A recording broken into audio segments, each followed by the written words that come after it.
Turkey, thousands took to the streets following a crackdown on anti-government protests. The country's government claims the protests are undemocratic and illegitimate. Defense Secretary Hagel is in Singapore, where he's calling on China to crack down on cybercrime. U.S. officials claim that hackers that have struck government and corporate systems are based in China. This is AP Radio News. Houston is mourning the deaths of 4 firefighters killed while battling a hotel and restaurant fire. The AP's Jamie Stengel reports an investigation is underway. The cause hasn't been determined yet. The Houston Fire Department is investigating that, and they're being assisted by the State Fire Marshal Office, the ATF, and the Houston Police Department. The FBI has questioned the residents of a resident of a home in New Boston, Texas, as they investigate letters sent to President Obama and the mayor of New York that were laced with ricin. The home was also searched by agents in hazmat suits. Health Secretary Kathleen Sebelius wants a review of policies affecting patients needing lung transplants. The parents of a 10-year-old girl who has cystic fibrosis say their daughter has been denied a transplant because of her age. They say under existing policy, adults in the region with her blood type will be offered the lungs first, even if they are not as seriously ill. I'm Diane Kepley, AP Radio News. And this is Mike Fader, Sirius XM Left 127. So we have a guest scheduled for 5 o'clock today, another one for 6 o'clock. Our guest at 5 o'clock, presuming he turns up, he's late right now, can't find him, we're calling around, is going to talk about a case that happened out in California. A judge out in California, federal judge, ruled just recently that the Obama administration violated the law by leasing California public land, that is to say federal land in California, for oil development without considering the risks of fracking. The Bureau of Land Management has postponed all oil and gas leases in California for the rest of the fiscal year. So sometimes, I was talking to another guy the other day, some guest on a different radio show, and you do this stuff. I've talked about this before. There's this little tidal wave, that tsunami of bad news all the time. I mean, you pick up, what was this, an old phrase in the newspaper business? Good news is no news. And there was a guy once in California who actually did, as an experiment, publish a newspaper with only good news in it. First of all, it was a very thin newspaper. Ha. But, he would say, man rescues dog, or whatever it was, mayor declares an extra holiday for city workers. Whatever good news, he had to dig and dig and dig, of course. And he found, this is back in the 60s or 70s, and he found, good news enough to fill like 5 or 6 pages, and there were some advertisements. But after a month, he went broke. No, now what is it? Maybe nobody wants to read good news. Is there something in the psyche of an average human being or the public, whatever that is, or the American public, I don't know, that does not want to know about good news? In other words, when you think of news itself, news is, you think of bad news, right? Like, for instance, somebody says, did you hear the news? Or what does it say in the newspaper? Or what's the news? It's bad news. News is bad news, right? But, and then they've got to have a heartwarming public interest story, but it's always, at the end of the news, usually delivered by the Cub reporter, and now we go out to our reporter, Jane Smith, out in, wherever it is, like in some suburb, someplace. Yes, John, thanks. We have this story tonight coming, a heartwarming story. A kitten was up a tree and it didn't get hurt and it got saved. And you fall asleep, right? But everybody seems to want to hear about, but on the other hand, it's all bad news. I mean, it's terrible news all the time. In New York City, we have this radio station called WINS. It's a local radio station, WINS. And it's, they have a slogan there. It says, you give us 22, they have like 1 minute stories, 2 minute stories, as if that could make any difference to anybody, or like you could even learn something. And mostly cab drivers listen to it. People in cars listen to it because they have traffic reports and weather reports every 6 minutes. They say, now it's 2 degrees hotter than it was the last time we told you 5 minutes ago. Or if you're taking the George Washington Bridge, you might not want to.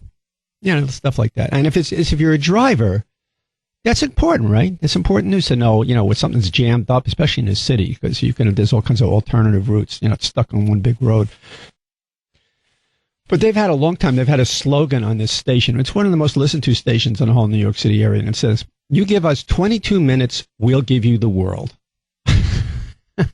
But basically what the news is these days is you give us on TV or on radio, you give us 22 minutes and we will give you clinical depression because the news is so bad all the time, right? So I was talking to a guy the other day, and he had a good attitude about it. You might want to check this guy out. His name is Robert Jensen, Jensen, Robert Jensen, who is a journalism professor and a teacher of media ethics. That's an interesting one, right? At the University of Texas. And you can find him online someplace, Robert Jensen with a Jensen. And he had a very up attitude about things, and this is what it all comes down to. In the last year or two, I've interviewed more and more people, and the news is always bad, and somehow I always manage to find it. Possibly because I have what's known in psychology, and maybe some people listening to me have this too, I have something called a negativity bias. Did you ever hear that one? It's like pop psychiatry talk. Negativity bias. Simply what that means is you always look on the dark side of things. Whatever happens, even if it's a good thing, you see what might go wrong with it. Or if you see something, it's that old thing about, is the glass of water half full or half empty? My attitude is, did I order water? I have a whole other way of coming at it, right? Did I ask for water in the first place? Who asked you to give me some water? But basically, you look at things and you look at it in a bleak way. And I've done that most of my life, which makes me ideal for political talk radio. Anybody who by their natural constitution sees the wrong in things and the evil and the nasty is born to be a journalist or somebody who hosts a talk radio show. So I have all the qualifications, right? If you're jolly and happy, you don't belong. You belong on, Good Morning Iowa. You don't belong on a news show or a news talk show. But sometimes these days, I'm more and more interested. If you listen to me over the last, months or years, you'll hear me always asking my guests, or almost always asking my guests, if they come on here with the latest reports of misery and decimation and poverty, what can you give us some hope, or what is the good side of this? So I'm doing this more all the time, and because I'm getting tired of how dismal it all is. So good news here, I guess I can give you some good news, is that all this insane, out of control fracking for oil and gas that goes on all over the country and is poisoning rivers and land. I mean, in West Virginia, with coal development, they blow the tops off mountains. The whole state is poisoned. There's an entire state, the United States, West Virginia, which is essentially poisoned land and water now. I mean, they have the highest level of cancer, depression, and drug use of any state in the entire United States. It's because these oil companies, these coal companies, who actually own the legislature and the governor, I think they're actually on their payroll there. The Environmental Protection Administration, or whatever the letters are in Pennsylvania, the state of Pennsylvania's Department of Environmental Protection is essentially the Department of Coal Company Protection. It's astounding, absolutely astonishing place, one of the most corrupt places in the entire country. And they blow the tops off mountains. This is how they mine for coal over there, right? They just blow the tops off of mountains. They don't even need coal miners, or very few of them anymore, and then what they do is, after this stuff explodes, what they use is chemicals, and then they inject it into the water to process things. They use, they want to have a seam that they open up, so they inject things in it, like fracking. They use formaldehyde and methane like they use in fracking. Boom, boom, boom. All these rolling hills in West Virginia are not rolling anymore, except they're rolling downhill into streams. They have poisoned, I don't know what, 1,000 streams and rivers in West Virginia. The wildlife is half gone. Fishing, game, forests are dying. There are whole towns and small cities in West Virginia where the cancer rate is higher than any place else in the United States. And anywhere where they do fracking for oil and gas on a regular basis, and have for a year, 2 years, 3 years, before they, leach out everything that's in the land, they poison all the water in the land. people's water is so full of methane gas that when they turn on the tap, you can light it on fire. You ever see that documentary called Gasland? You want to see a documentary that'll really shock you? It's called Gasland. I forget the guy's name, Josh something or other. Josh Fox, Gasland. And people in these places, they showed him that these people, first of all, their animals were dying. Calves were just dropping and falling over.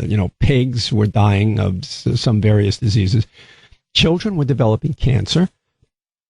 All kinds of breathing problems, skin diseases that wouldn't go away. Everybody's getting sick around all these places, right? And one guy turns on a faucet. He says, this is how much gas, and this is methane gas that they use in the process, and they inject it into the ground. I know there's methane gas generally in the earth, and also what this process does is it lets that methane gas, which belongs down there, the good Lord, in her wisdom, kept the methane where it belongs, where you wouldn't be breathing it in your nose all day long and dropping dead, right? But meanwhile, when they inject all this stuff or they drill down, it lets the methane gas up. And then they use methane, too, in the process. And formaldehyde, they inject formaldehyde into the river, into the ground, and it seeps into the groundwater, even into wells, and aquifers and water tables. And that's what they use to embalm bodies. This is what they're injecting into the ground, where you have people have wells sunk where they're supposed to drink water and their children drink water. So guy turns on a tap, puts a match to it, and the water catches on fire. This is what goes on in these places. In West Virginia, the mountaintop coal mining is one of the great national disgraces, right? So they're fracking all over the place, right? Basically, they're, this fracking, obviously, the word is like they're basically fucking everybody over. They're fracking everybody over, average human beings. The Bureau of Land Management, which I think is a division of the Department of the Interior, that I forget, Bureau of Land Management, is the one that grants leases. They have auctions for leases on federal land for uranium mines, gold mines, and oil and gas drilling, right? First of all, who gave them the authority? We, the people of the United States. Did you ever say, yeah, you can use part of Yellowstone Park? Sure, feel free. Use part of California or New Jersey or Pennsylvania. I don't mind. I don't live there. Or I do live there, but what the hell? I don't visit that often. You can take land that belongs to all of us. Of course, it doesn't belong to any of us, but that's another whole, rap about the Indians. But you can take land that belongs to all of us, to the people of the United States, and you can auction it off. And you don't even want to know what corruption exists, right? You can auction it off at a public auction for peanuts to these internationally rich mining and oil and gas drilling companies. And they can drill on public land, inevitably destroying the wildlife. Anybody who lives near there or who lives on this land by lease or whatever it is, or families who have ranches on there for a long time, people get sick and everything is destroyed. And they don't remediate it, of course. These companies are basically just like, I don't know what would the word for it. I don't want to insult animals and call them pigs, because animals are sort of cleaner and nicer, more well-behaved than human beings, especially these particular human beings. So after they inject all this, all these poisonous chemicals into the ground, it seeps into the water. They have runoff. They have wells that are supposed to contain these, like containment vessels and wells that are supposed to pools that are regulated, supposed to contain it. So of course it doesn't contain it. There's cracks in the concrete, the same old shit. And of course they had to be made to do it. Basically what they wanted to do, and what they did do until they were made to do it, right? Until people got so sick and died and they were poisoning everything, which they're still doing.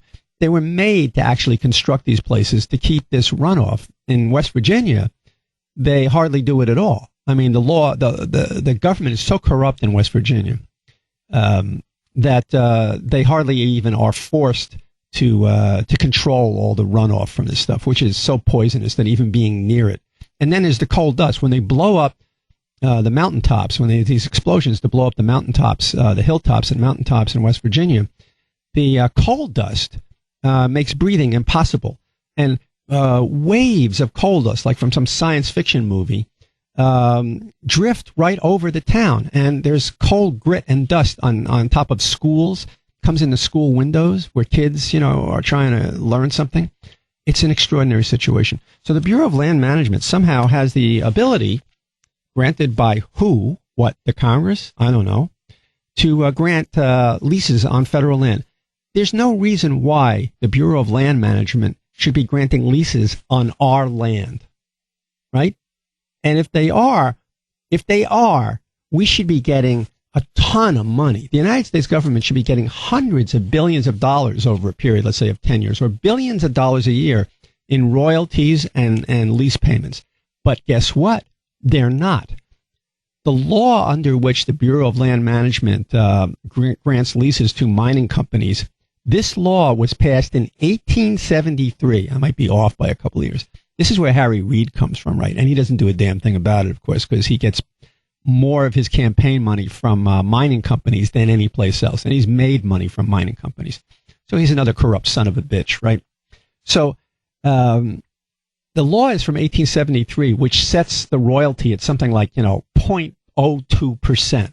They pay virtually no money on the astounding profit they make digging gold and copper and uranium out of the ground and getting oil and gas out of the ground on public land. So they ruin the land. And maybe they ruin it in perpetuity. I don't even know how they can remediate this land. They poison everybody around there. Wildlife. They poison, farm animals. They poison people. They make it impossible to go anywhere near it. Gigantic trucks carrying unimaginable amounts of water, which they have to use for the injection of this fracking process. Carry water, and water is so scarce these days. I mean, there are droughts all over the West, almost the like of which nobody's ever seen before. It's like the Dust Bowl times 10. And yet still, all of this water that people are dying, and farms are drying up and ranches are disappearing now all over, the Midwest, corn crops, everything dying, creating tremendous food shortages, ruining thousands of people's lives and livelihoods and ranches and farms. Water is being gathered up from all over the place and used for fracking, for oil and gas drilling, right? And it's astonishing, absolutely astonishing. So good news is, finally, that the Bureau of Land Management has been stopped from granting leases on all federal land in California for the rest of this year.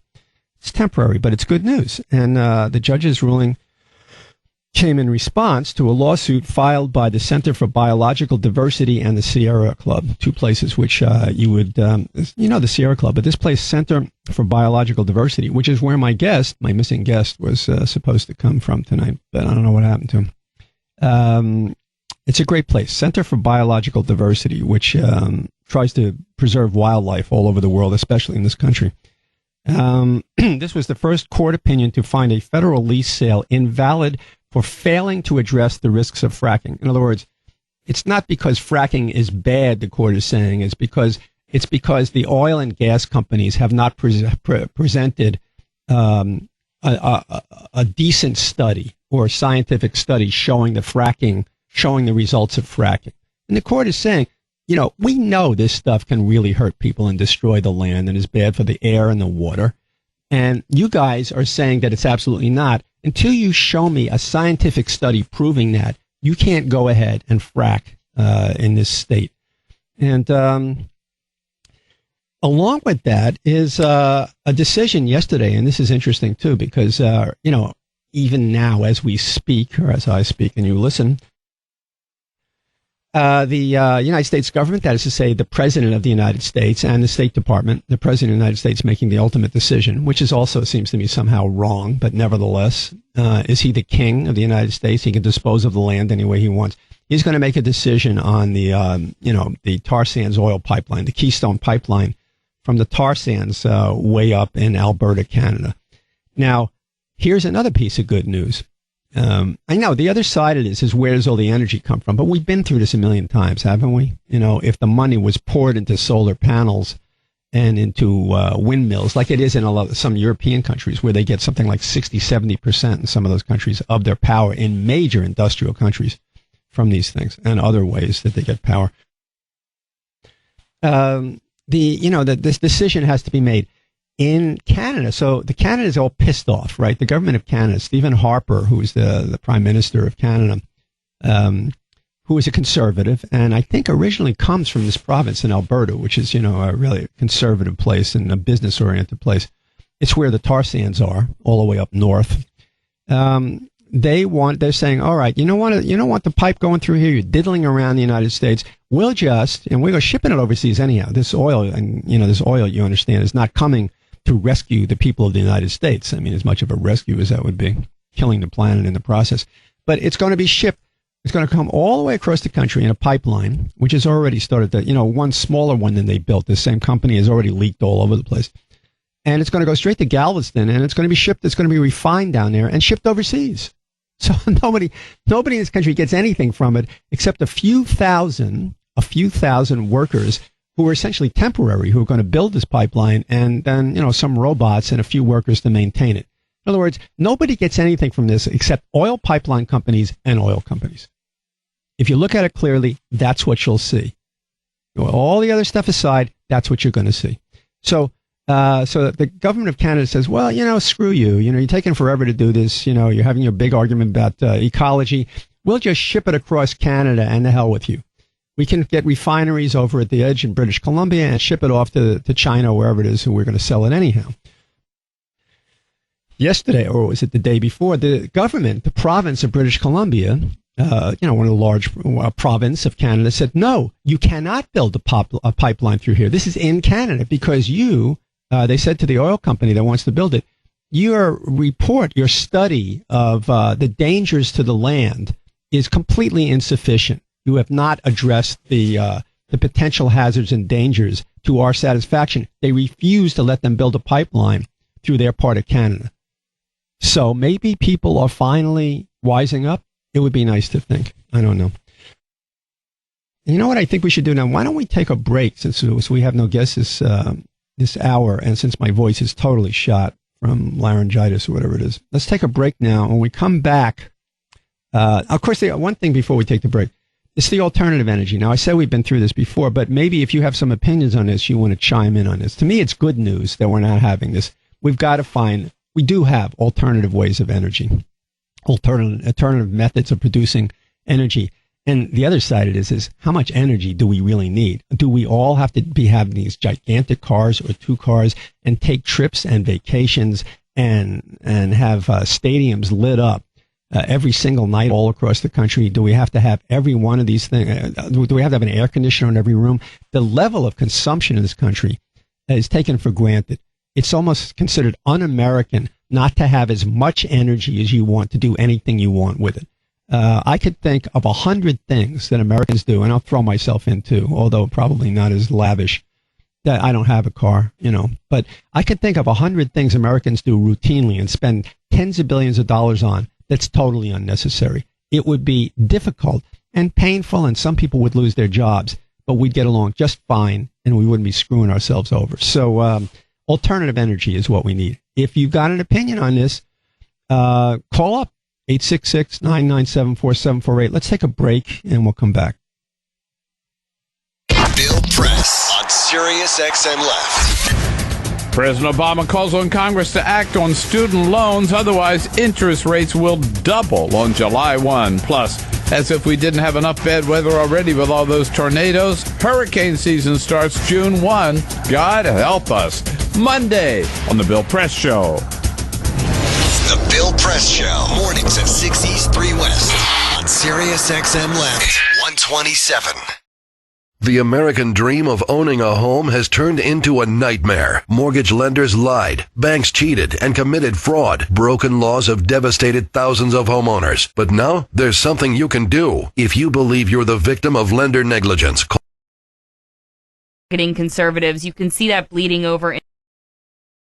Struggling to pay your mortgage or behind on payments, or your lender won't lower your payment, call us. If your home is worth less than you owe, or you're currently facing foreclosure, call us at 800-943-1537. We could dramatically lower your mortgage balance or lower your interest rate to just 2% fixed for life. This crisis is not your fault. Some lenders mishandle documents, even robo-signed paperwork. Don't let them get away with it. Take action now before you lose your home. Call 800-943-1537. That's 800 800-943-1537. 800-943-1537. I wish we were prepared for this. Now my husband's gone with no backup plan. The kids and I have to move. I don't know where we'll end up. Life insurance is something you leave for later. Unfortunately, later is usually too late. IntelliQuote makes planning ahead for life simple and affordable. For example, if you're 40 years old and healthy, you can protect your family for less than 75 cents a day with a $500,000 term life policy. IntelliQuote has access to a vast selection of all the best companies and policies. It's easy. With just a little information from you, we shop the most competitive life insurance companies for the best possible quotes. You pick from the best available, save lots of time, and save up to 70%. For free, no obligation, multiple quotes. Call 800-379-4591. Choose a policy and get a 30-day money-back guarantee. Call 800-379-4591. That's 800-379-4591. Rates subject to change. For terms, rates, and restrictions, visit IntelliQuote.com. TV. Love it. Movies. Watch them. Books. Read them. Music. All the time. All the entertainment you love and the newest and hottest in pop culture is on Entertainment Weekly Radio. So excited we're finally live. Finally.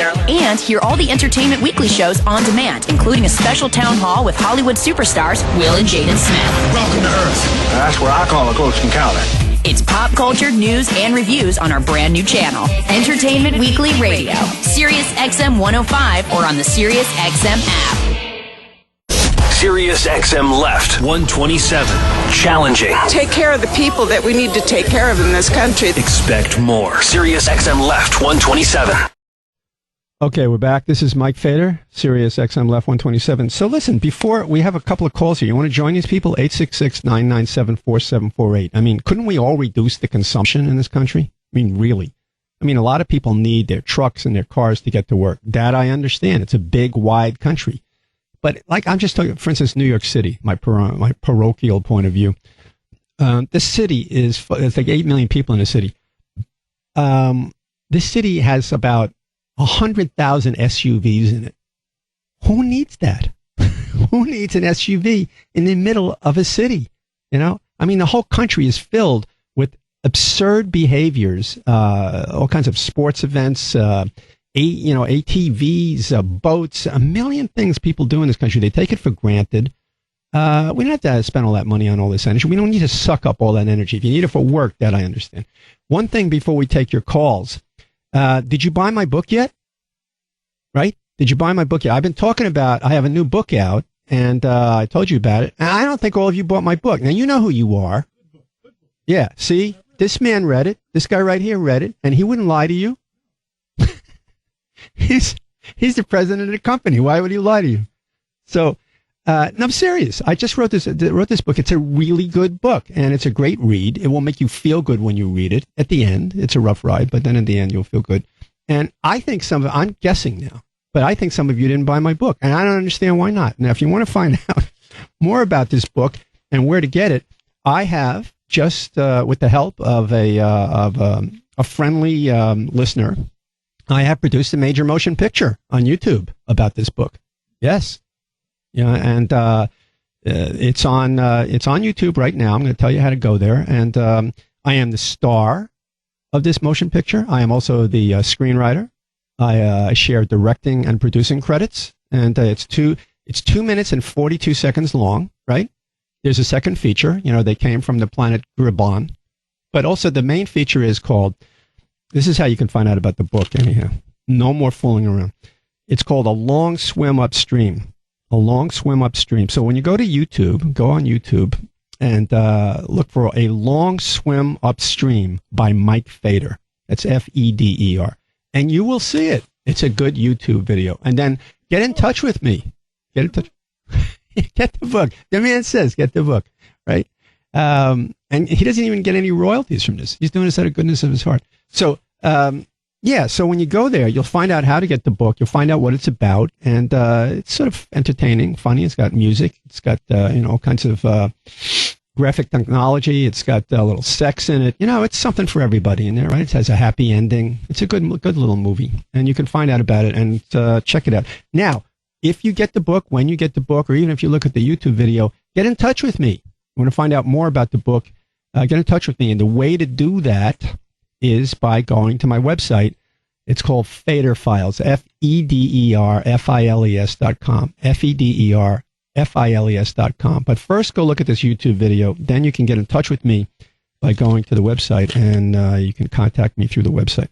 Okay, so this issue, we got 3 calls on this. I think Americans, this is a known fact. Americans consume more energy than any other country on earth per capita. I mean, India and China are catching up, but it's extraordinary and it's unnecessary. During World War II, in the midst of shortages everywhere, when we needed the energy and the oil and all these other materials for troops overseas fighting this war, there were these signs on highways that said, is this trip necessary? We need these signs up here again. Is this vacation necessary? Is this trip necessary? Is this vehicle you're buying necessary? It's not. All right, who do we have? Kendall, you're on, Kendall. Go ahead. Well, yeah, I was very impressed with how eloquently you laid out the problem, but what do you propose for solutions? Obviously, the people in the middle of the country aren't capable of running our own affairs, so maybe we need people from New York and California to take over the legislatures in, like, the places that allow fracking, like North Dakota, or mining, like Nevada or, Virginia, because we're obviously not capable of deciding these things for ourselves.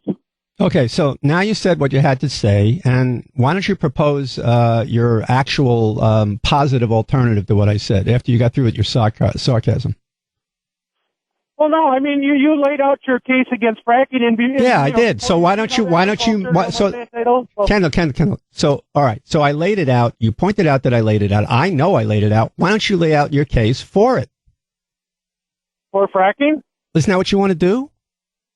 Well, yeah, I mean... So do it. Do it. I live where they do a lot of that okay. oil drilling. I mean, it's not polluting the water. It's not doing any of the things you're saying it is, but I mean, the water wells are 100 feet down. The oil wells are 5,000 feet down, 15,000 feet down. Mm-hmm. So all these reports, rock in between. So all these reports that you read about, I mean, some of these are even like, governmental reports, independent studies. These are not political organizations. Places study these things. As far as you're concerned, they're just wrong, right? You mean they don't have a point of view that they're trying to push, like they don't want us using fossil fuels? Well, yeah, but the reason they don't want us using fossil fuels is not because they own stock in a solar panel company. It's because they feel like it's endangering the planet. Okay. So what my point was, we're not capable of deciding this where we live. So we need you to come in and tell us we need, windmills and solar panels. So wait, are you inviting me out there to tell you? Because I'll do it if you pay the plane fare. I can tell you out there, sure. I'm telling you here, but if you want me to fly to North Dakota to tell you that you're wrong, I'll do it. You have to pay for the hotel and the plane. I got Kendall to laugh. All right, Kendall, thanks for calling. We're moving on. What do we have? Steve in Ontario. Go ahead. Oh, hey, Mike, you're on a real tear today, and I just felt compelled to call. Sure. I'm driving a Dodge Ram with a Cummins diesel in it, and I was formerly a roughneck on an oil rig out in Alberta. Huh. But that's maybe sorry, I'm just a little bit nervous here. Oh, don't worry about that. That makes two of us. You think I'm not nervous when I talk? I don't sound it, but I am. Yeah. Go ahead. Mike, I'll tell you something else, too. Don't worry about being nervous because nobody's listening. Yeah. Yeah. Okay, it's just you and me. Go ahead. As far as I understand it, about 50% of the energy in the world is used by buildings, heating, cooling, so on. That's probably true, yeah. 20% is used by transportation, trucks, so on. And 30%, surprisingly, is used by transoceanic shipping. Really? Ships that go all over the world. Interesting. It seems to me like I had enough of roughnecking, working the chains and the tongs and so on the oil rig back in the old days, and I thought I had enough of it for life. Mm-hmm. I feel like we're in the middle of a planetary emergency here. Like the weather, I had to bring my wife home from a wine tasting test day because we got absolutely soaked walking between two wineries, and rains, the kind of things that we've never seen before. We just got absolutely hammered with 2 inches of rain in 10 minutes. Wow. I'm just thinking that, there are very simple solutions to all of these things, and all these people are talking about stuff they don't know about. I mean, if you drill down in the earth, 5,000 feet, it's hot down there. You can drill anywhere on the face of the earth and have a geothermal well and create steam, and it doesn't pollute the environment, and you generate huge amounts of electricity. You can have drone ships following the sun out in the ocean, cracking hydrogen out of seawater, bringing it back to shore and running our vehicles on hydrogen, in which there's plenty of systems out there that can run these things. Okay.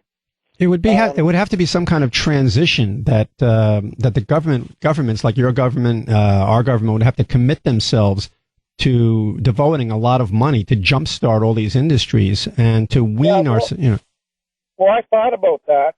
I've been thinking about these things for a long time. Right now I have a conversion kit on my other truck, my F-150, that runs propane. So I run propane on that truck. It runs gasoline or propane. And it's really hard to find propane. Okay? Now, there's natural gas everywhere. And That's true. Natural gas runs about the same as propane. It's about a half or a third the cost of gasoline. There's no reason that you can't have, if the government has to do it, fine, okay? But you can have private industry set up. We have a big company here called Encana, up in Canada, that can just set up natural gas stations everywhere and run cars on natural gas for about half the price. Well, that's a savings, but the problem there isn't it that the fracking is used for natural gas too, and fracking is a pretty dangerous process. Well, I'm very concerned about fracking because in southern Ontario here we have the same kind of geological formations that you have in Colorado and Pennsylvania, and they're trying to shut down the. We all have gas wells out in the country here, and they're trying to take away our rights. Oh, did we lose that call? Oh man! Listen, what was his name? Okay, Mr. Ontario guy, we lost your first name there. I don't know what happened, but we lost your call accidentally. Something happened with the call. Can you please call us back? Because I want you to call us back because you're giving us some important information here. So if you're hearing me in Ontario, there we lost your call accidentally. So give us a call back. Meanwhile, our guest Patrick Sullivan is here, and he's from the Center for Biological Diversity. We've been talking about the issue the whole time. I was reading some of the press release, Patrick. And how are you? Okay, how you doing? Very, very well, thank you. So let me introduce you here to people. Patrick Sullivan is he helps coordinate communications efforts for the Center for Biological Diversity's Climate Law Institute. And prior to coming to the center, Patrick spent more than 10 years writing about environmental issues for newspapers and magazines in Texas, New Mexico, and California. We got a call before from somebody who seems to be living in a daydream, telling me how he lives in North Dakota and he sees absolutely no environmental damage from fracking, so he doesn't understand what all the fuss is about. Maybe you could point out exactly what the environmental damage is, including something about earthquakes. Well, let me first say that there were more than 1,000 spills of fracking fluid and oil and other fluids connected to fracking in North Dakota last year. So there is damage in North Dakota. There's pollution going on of the water and of the air. There are some impacts from fracking that you just can't see, and air pollution is one of them. Fracking is extremely polluting of the air. It drives up ozone levels. It puts a lot of various kinds of hydrocarbons in the air. So you may not see it, but you're breathing it. And that means that people are more likely to get asthma. It means they're more likely to get other respiratory problems. And down the line, it can mean a greater chance of cancer and other life-threatening health problems. So we know that it is a serious problem in North Dakota and everywhere else that it's being done around the country. the earthquake issue is even more concerning.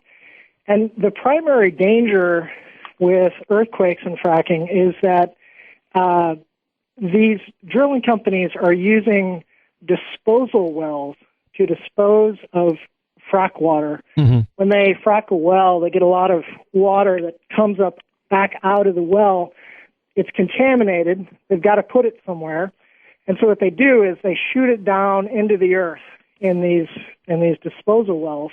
Well, geologists are now telling us that those disposal wells have been linked to earthquakes in Prague, Oklahoma, and in other places. So out here in California, where I live, of course, that's a huge concern. We have a serious earthquake problem already. But it's a problem even in places like Oklahoma that don't really have an earthquake problem already. They're getting them now because of these frack water disposal wells. It's a real concern, and it threatens property, and it threatens people's lives, too. I noticed, and I'm sure you noticed, that there was just yesterday or the day before, British Columbia refused to allow the oil companies to build a pipeline through British Columbia. That's right.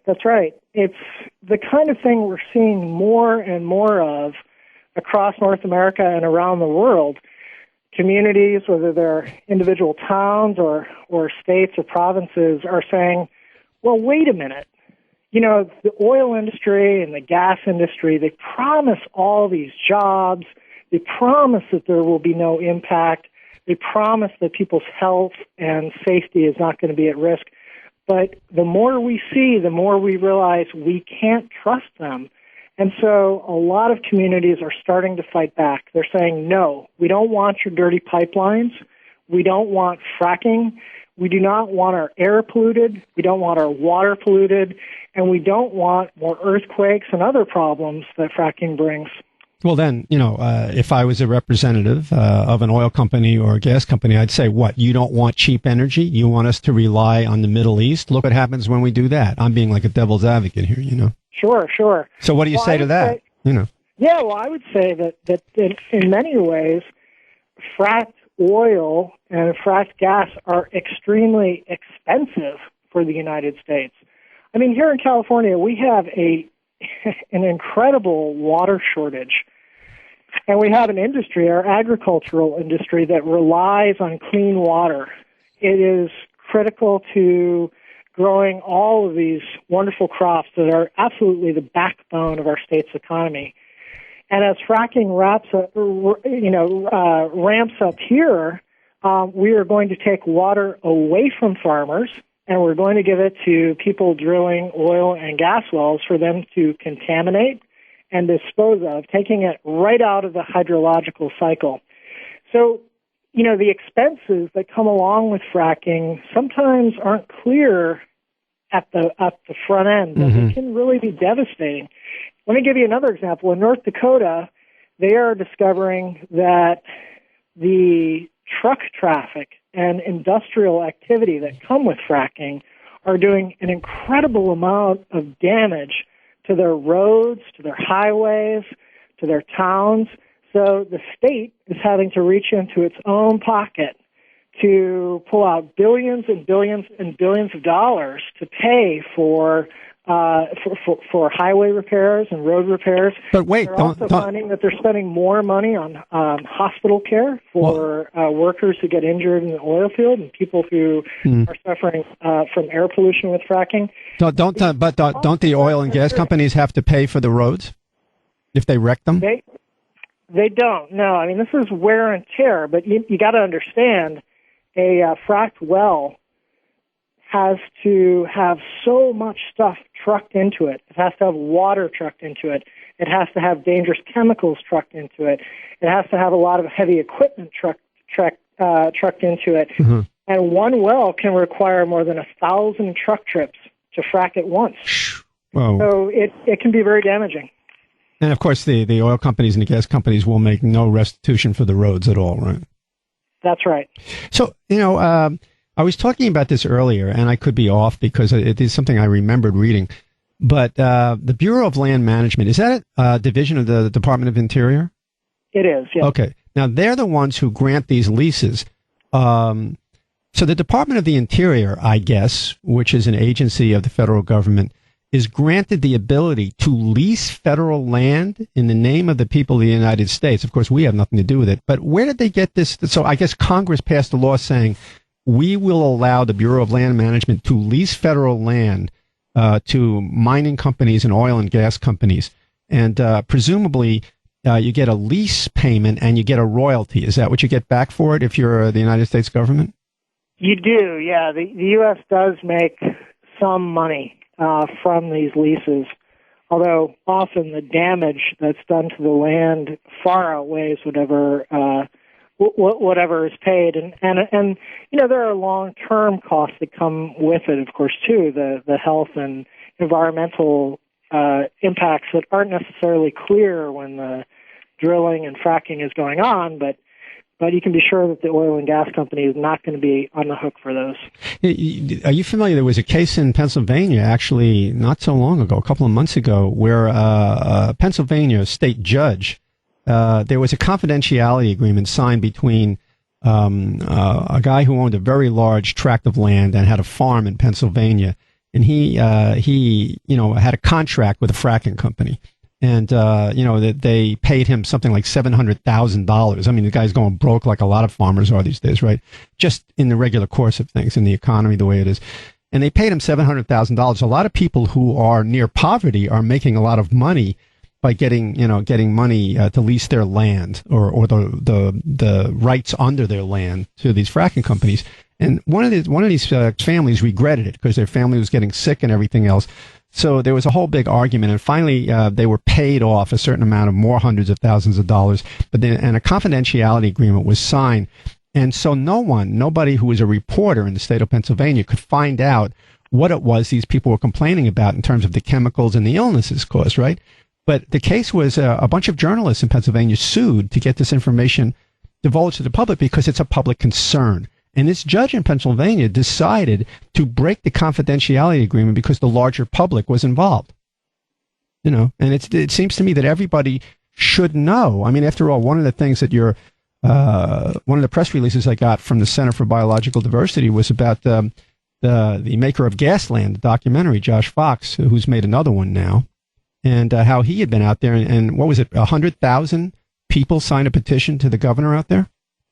Yeah, that's right. 100,000 Californians have asked Governor Jerry Brown to stop fracking from happening in the state. So there's a real groundswell out here in California. And, people are really upset about this. There was a poll just came out early last week, which found that most Californians are extremely skeptical of fracking. They're just not sure that it's right for the state. They're not sure that it's right for our environment. And so we see the tide turning here in California, at least. People are becoming aware of the risks, and they're saying, we don't want this for our state. We don't want the pollution that comes along with fracking. The only thing I can understand from the other side is if you've got people who have worked the land for a long, long time in various places like Pennsylvania or other places, and nobody's buying their products, or maybe things aren't working out for them and they're absolutely broke, they're bankrupt, they owe the bank a lot of money, their house isn't worth anything, et cetera, et cetera. This happened to people down in Texas, too. Somebody comes along and says, here's $500,000 for us just to drill underneath your ground. A lot of people will take this, right? They will. And look, I don't... I understand where these farmers are coming from. Mm-hmm. It can be tough. This is a tough life, and many landowners who sign these agreements with oil and gas companies are really looking for a lifeline, as you're saying. And I don't begrudge them that money. But what I would say is it's very important for them to understand what they're getting into. So often these agreements give them very few rights and give the oil or gas company carte blanche to do whatever they want to do on the land. And many people sign these agreements and wind up in a situation where they have a well not far from their house. Mm-hmm. The air quality is compromised. Maybe their water is compromised. And there's not much they can do about it because of this legal agreement they signed. So, we're certainly aware of people who have had to move off farms that they've lived on and farmed for many years because the pollution has become too bad, because the smell has become too bad. I think that all too often the agents of these oil companies are not honest with the people who are signing these agreements. What a shock. They whitewash things, and that is just terribly unfair.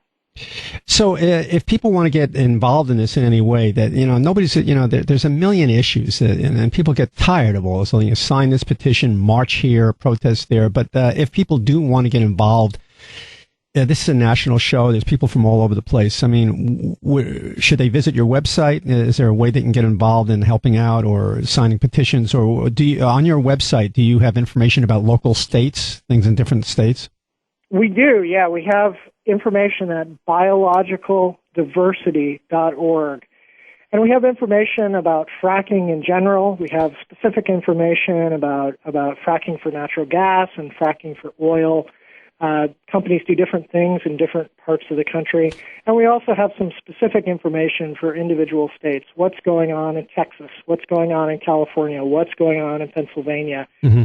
And perhaps most importantly, we have ways for people to get involved and take action and help us change the course on this. People do need to get involved. It's critical. And give the website one more time. It's biologicaldiversity.org. Okay. Thanks for coming on, Patrick. You bet. Okay. Mike Fader here, Sirius XM Left 127. We do have one more call. Why don't we go to that call? You there? You're on the air. Go ahead. Gilbert. You're on, Gilbert. Yeah, how are you? Okay, how you doing? Just a comment I wanted to make for the U.S. citizens about fracking natural gas production. They should use northeastern British Columbia and Alberta as an example of what not to do. Where I live, the Burl Prairie area is a big, huge gas field, and they were going to punch like 100 wells in this one area. They started fracking. Well, they had to shut it down, and now they're trucking water to all the farmers and the locals because they've screwed up all the water. And yet, wherever they have natural gas, you have to process it as well, and you've got sour gas. Just an example, myself, I use asthma medication 4 times a day when I'm here, and when I go 200 miles away, I don't use it at all.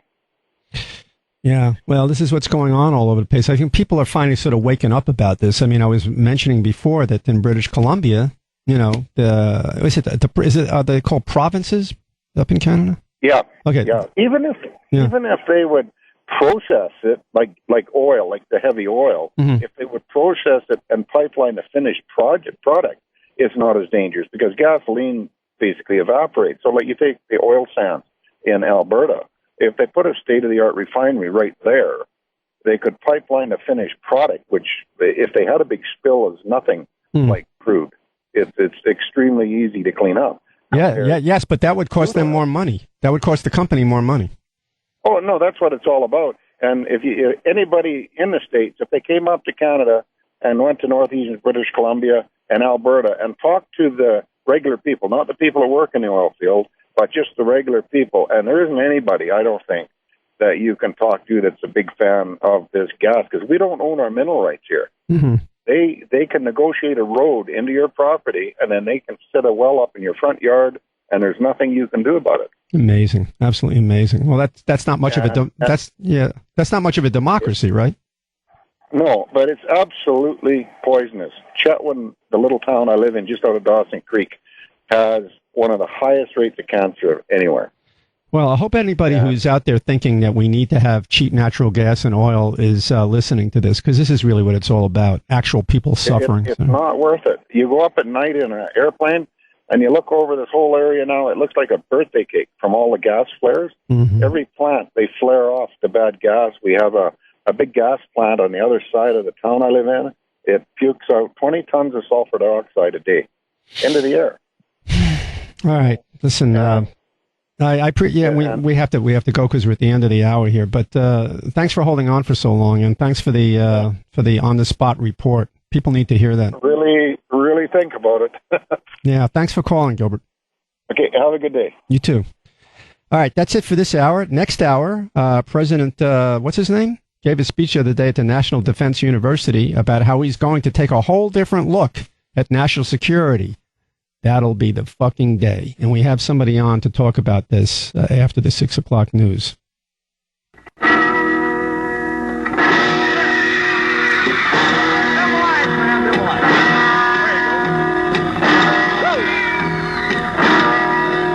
You know the landlord's ring my front door bell.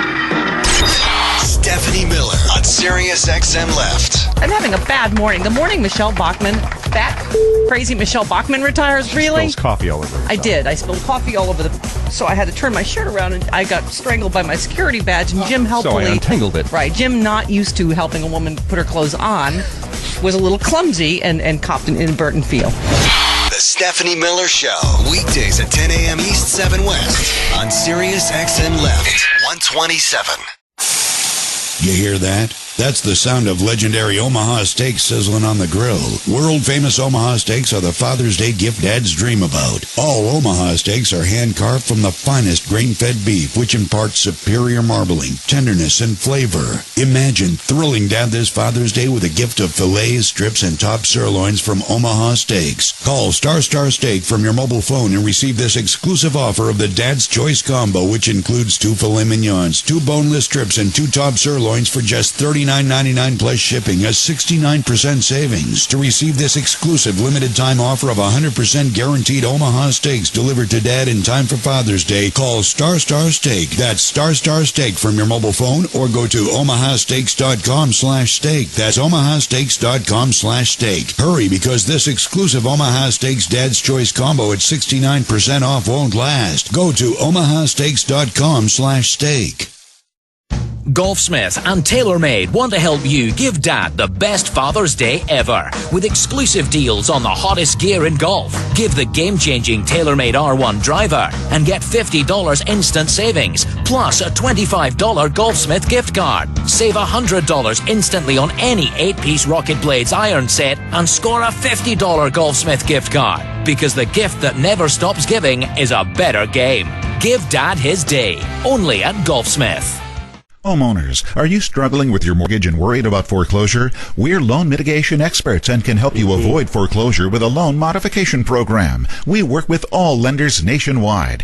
Call us now and one of our friendly counselors will tell you how we can help you stop your lender from foreclosing. There's no pressure or obligation. So call now and let us tell you how we can give you the help you need to save your home. Call 1-800-532-8099. That's 1-800-532-8099. Sirius XM. The download. The latest buzzworthy moments from Sirius XM. Sirius XM's Town Hall with Hugh Jackman kicked off the launch of Sirius XM's new exclusive channel, Entertainment Weekly Radio, on Channel 105. Entertainment Weekly Radio also brought you Sirius XM's Town Hall with father and son duo, Will and Jaden Smith. And the Boston Strong Benefit Concert featuring Aerosmith, James Taylor, Jimmy Buffett, and more, aired live on Jimmy's Sirius XM channel, Radio Margaritaville. Sirius XM. The download. Sirius XM Left 127. Reality. We just need job growth. We need industry. We need people to start hiring again. Expect more. Sirius XM Left 127. AP Radio News.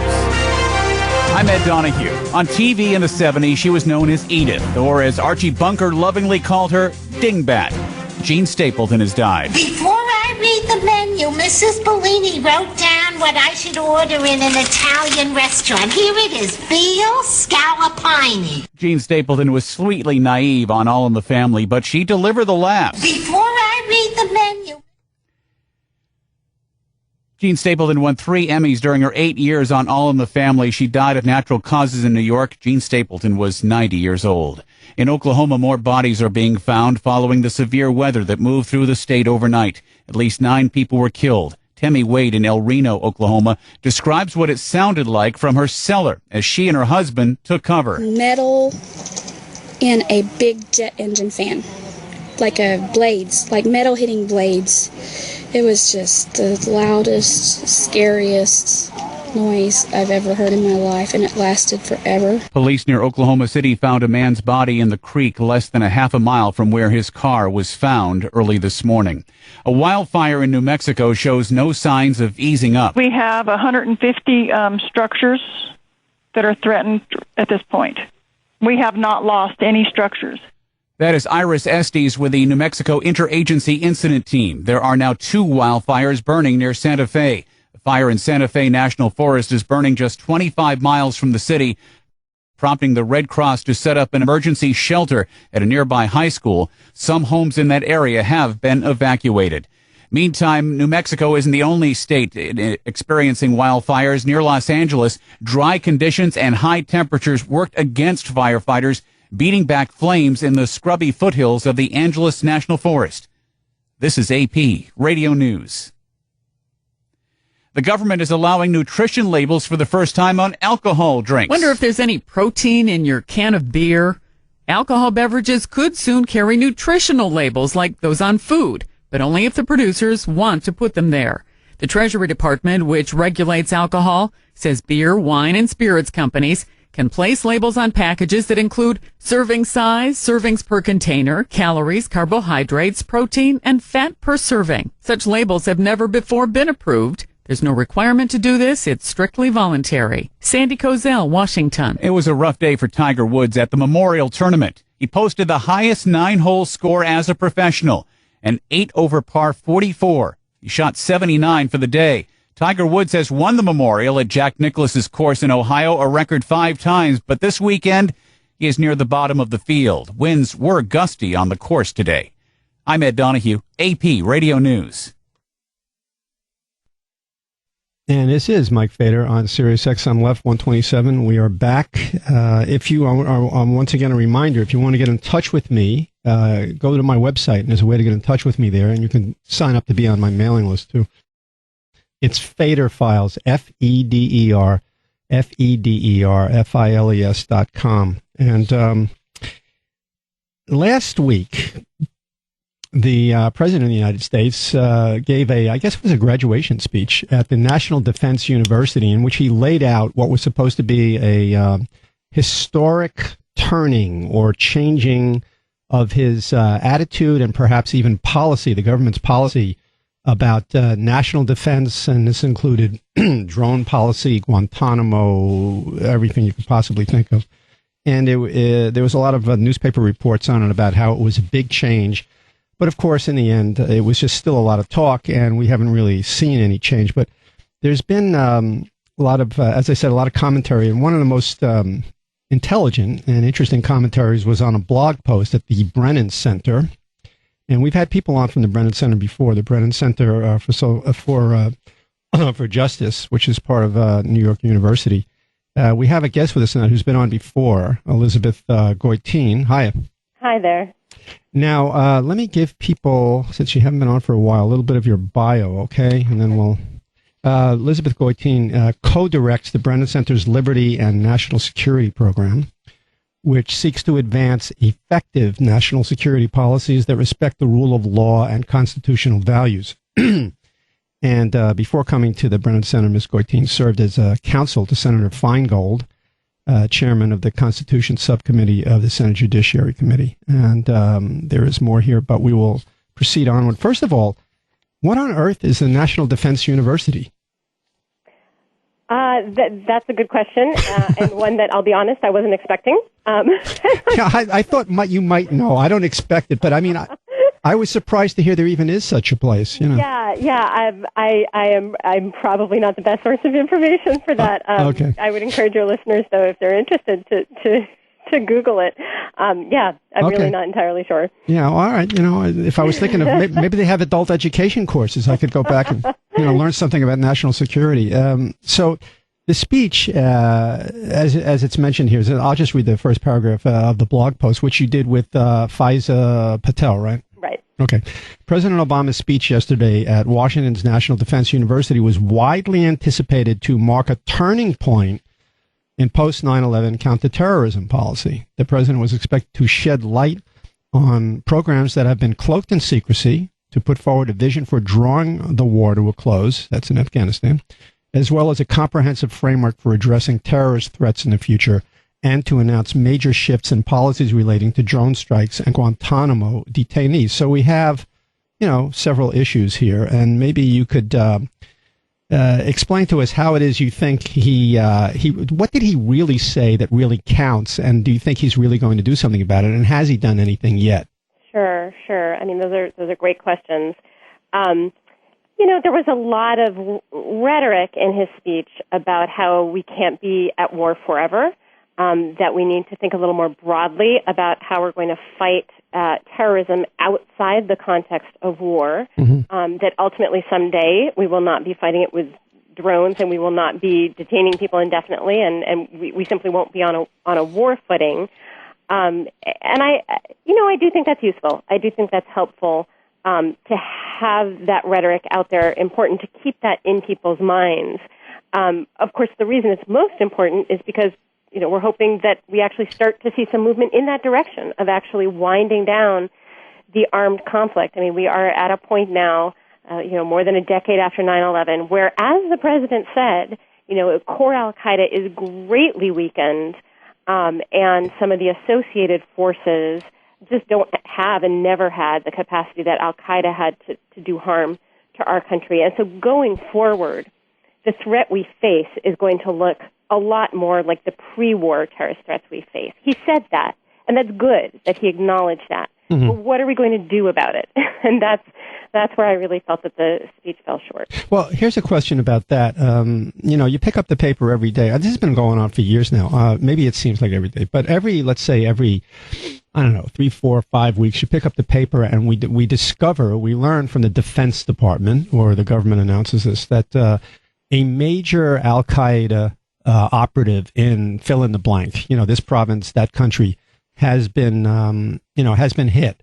So you actually are saying that you do believe that as a threat, Al-Qaeda has been greatly reduced by the aggressive counterterrorism policy of the United States. So why is it that there's still, but Al-Qaeda still seems to be in operation, right? To some degree. I think, as the president said, its operations are focused these days more on staying in existence than on planning actual major attacks against the United States. So a lot of the attacks on United States service personnel and a lot of the outrages, you could even call them that occur in Afghanistan, are committed by the Taliban these days, right?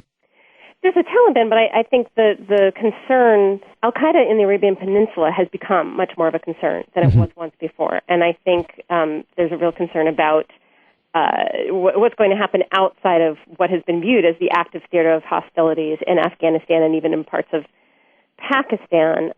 This latest drone strike that we saw, for example, in Pakistan was against a member of the Pakistani Taliban, which is generally perceived to be more of a threat to Pakistan than to the United States. But we also see Al-Qaeda, according to the Defense Department or the government's announcements, spread to, they detect activity in Africa now, right?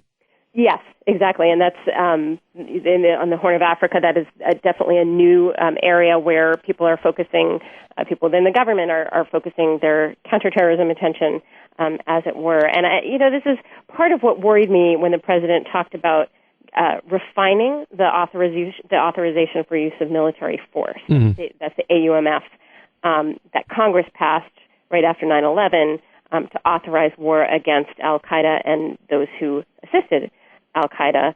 It more and more, the conflict is against other groups in other areas, and the connection to Al-Qaeda seems to be increasingly tenuous with these groups. And I'm certainly concerned that any new AUMF could be used not so much to refine the war authority that the president has now, but to refocus it to a different group of people. I don't think we've advanced the ball at all if we wind down our war against Al-Qaeda and then gear up against a bunch of other groups that Americans have currently never heard of.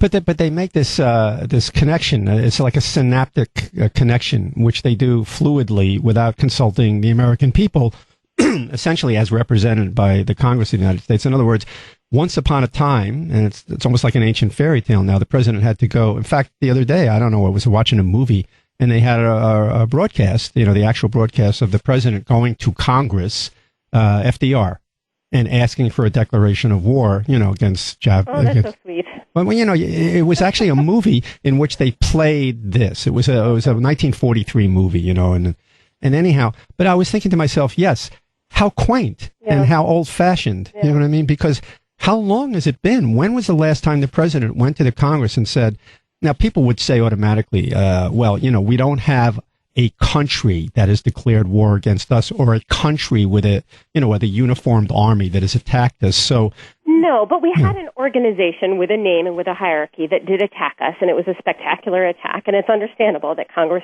responded the way it did and that we considered that we were at war with Al-Qaeda. That does not justify going to war with any group in the world that happens to be sympathetic to Al-Qaeda's aims. That's not the definition of a co-belligerent. And one of the sort of untold or at least sort of under-discussed problems with the conflict that's going on right now is this mystery around who is considered an associated force for purposes. And Congress didn't even use the words associated forces, but that's how the AUMF has been construed, is to apply to Al-Qaeda, the Taliban, and associated forces. Well, who are they? What standards are being used to figure out who those people are going to be? There really is a risk and possibly a reality that we're at war with multiple groups around the world that are only very, very tenuously connected to Al-Qaeda, perhaps only through ideology. And let me be clear, if any one of these groups had attacked the World Trade Towers or the Pentagon and had, taken 3,000 American lives, it would be a different story in terms of the analysis of whether or not it makes sense for us to be in an armed conflict with that group. But we are talking about groups that literally had no part in 9/11, and that share only the sort of, as far as we know, only sort of ideological sympathies with Al-Qaeda, and that's really we cannot declare ourselves to be at war with any group that falls into that category. Well, I agree with you completely. On the other hand, it appears to me, from what I can see, and from paying a lot of attention to these things for decades now, it is that when you say "we," it's an interesting word, right? Mm-hmm. When you say "we," you're talking about the people of the United States, I presume, right, or the United States of America, as representing the people of the United States. Right. I'm making a little assumption with that word that perhaps I shouldn't be making. Not to be too legalistic, but, it's like President Clinton. Depends on your definition of what the word is. But well, let me say this. I mean, if a war is declared and it's, it's declared by Congress and it's against named people and that's who the government is fighting, the fact that some of us may disagree with the war and think that it's unjust and think that it shouldn't be fought, this is a democracy. That's how it works. But we're talking about something different, which comes up when you raise that question about who is the we, which is that at a minimum, the people of this country should know who we're fighting. And when the identity of the groups who are considered associated forces with whom we're fighting is kept secret, then you're right. We can't really say that we, the people, are at war with them because we don't know who they are. Well, obviously, there are people in our government who are apparently eternally at war with all of these groups. I mean, we have more bases all the time, even if they may be small bases in countries all over the world that we don't know about. We find out because there are journalists who risk their lives sometimes to find out. I mean, there's almost like a private government within the government that is fighting these wars.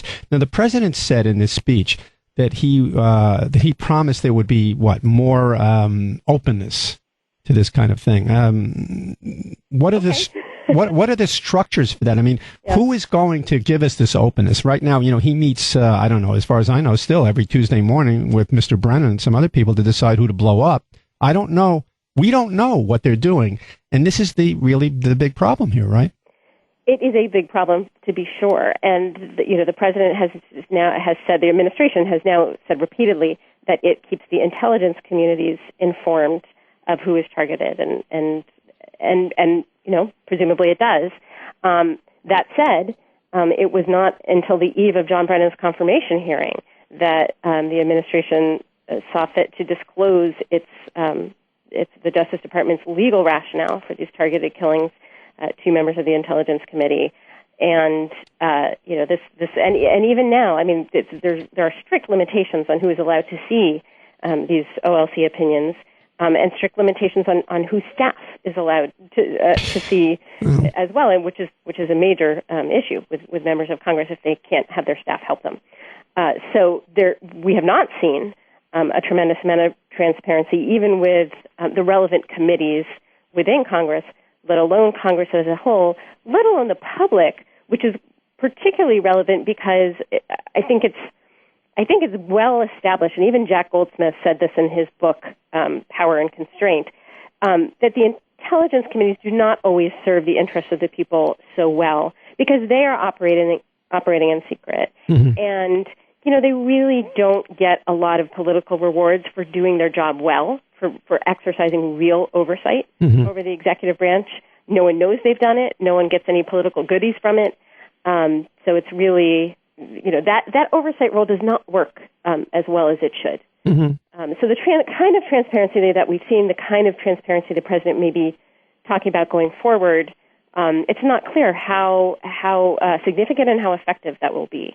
Now, all these things are connected, obviously. This pursuit of whistleblowers, especially what happened, with Holder a couple of weeks ago, the revelation that they had obtained the phone records of AP reporters, right? This is not just obtained the phone records of AP reporters, but obtained the email account, gotten a warrant for the email account of one reporter on the grounds that he was a co-conspirator in an Espionage Act case by virtue of the fact that he did some national security reporting. Well, I mean, this is this thing that Chris Hedges and some other people sued as part of that National Defense Authorization Act, right? Mm-hmm. Where reporters are in jeopardy of being traitors to the United States just because they're doing their jobs, right? Mm-hmm, mm-hmm. And they were somewhat mocked, at least in the press, for having said we could be prosecuted under the material support laws. Well, the material support laws are nothing when compared to the Espionage Act, and we are now seeing this administration making the argument that journalists should be considered co-conspirators and charged, or at least investigated under the Espionage Act. So I'm having a terrible experience of cognitive dissonance here. We have the president saying that, or indicating, or perhaps implying that there will be more openness because people are, saying that they want it, and you can't have a democracy without it. And at the same time, another part of his administration, which apparently either he doesn't know about, or maybe he has fainting spells and doesn't realize what's going on, is doing exactly the opposite, right? Well, what I would say about the sort of general issue of transparency in this administration, it has been a bit schizoid, but I would not say so much that it's among different parts of the administration. I would say that in general, the administration has been quite good on openness outside of the realm of national security, and that within that realm, as a matter of principle, I think this administration has felt that openness is not appropriate, and they've been quite secretive in that area. Now, I do think that the president has realized that people have noticed this, and that it's threatening his legacy of transparency. So I take him at his word that he is hoping to become more transparent in this area. But I must say he's starting from a baseline right now of being exceedingly not transparent. And so, I just want him to show us the money in terms of really, really opening up. And I haven't seen any movements in that direction. And in fact, on Monday, the trial of Bradley Manning is going to start. That's right. I never give up hope, but I know, that's why I like talking to you, because I gave it up a long time ago. So I love having people like you on. So I said, I really am hopeful. I think the president cares about transparency. I think he's mistaken in his judgment that he's drawn a line where transparency on one side of national security policy is appropriate and transparency within the world of national security policy is not appropriate. That's not, I think, where the line belongs. To me, the line belongs at actual operational details of intelligence activities. Well, in the case of the AP, they had been cleared by the CIA. Right. I mean, that's not even close. Right. That's right. In my mind. And so I just think he's drawn the line in the right place. I think he believes he's doing it on principle. And I'm hopeful that his concern for his legacy will motivate him to move the line significantly, because it needs to move not just a bit, but significantly. Well, I want to move on to what was in the blog report. You're listening, if you just tuned in, to Elizabeth Goitein, who co-directs the Brennan Center's Liberty and National Security Program, which seeks to advance effective national security policies that respect the rule of law and constitutional values, and I'm glad somebody's doing that. The other issue here, or one of the other issues, is the CIA's signature strikes. Maybe you could explain what a signature strike is, a drone strike. Sure. A signature strike is when there's a drone attack on an individual whose identity is unknown. So we don't know who this person is, but he has presumably been watched for some time, and based on his movements, his activities, it's suspected that he may be involved with a terrorist group. And that's enough to launch a drone missile at him?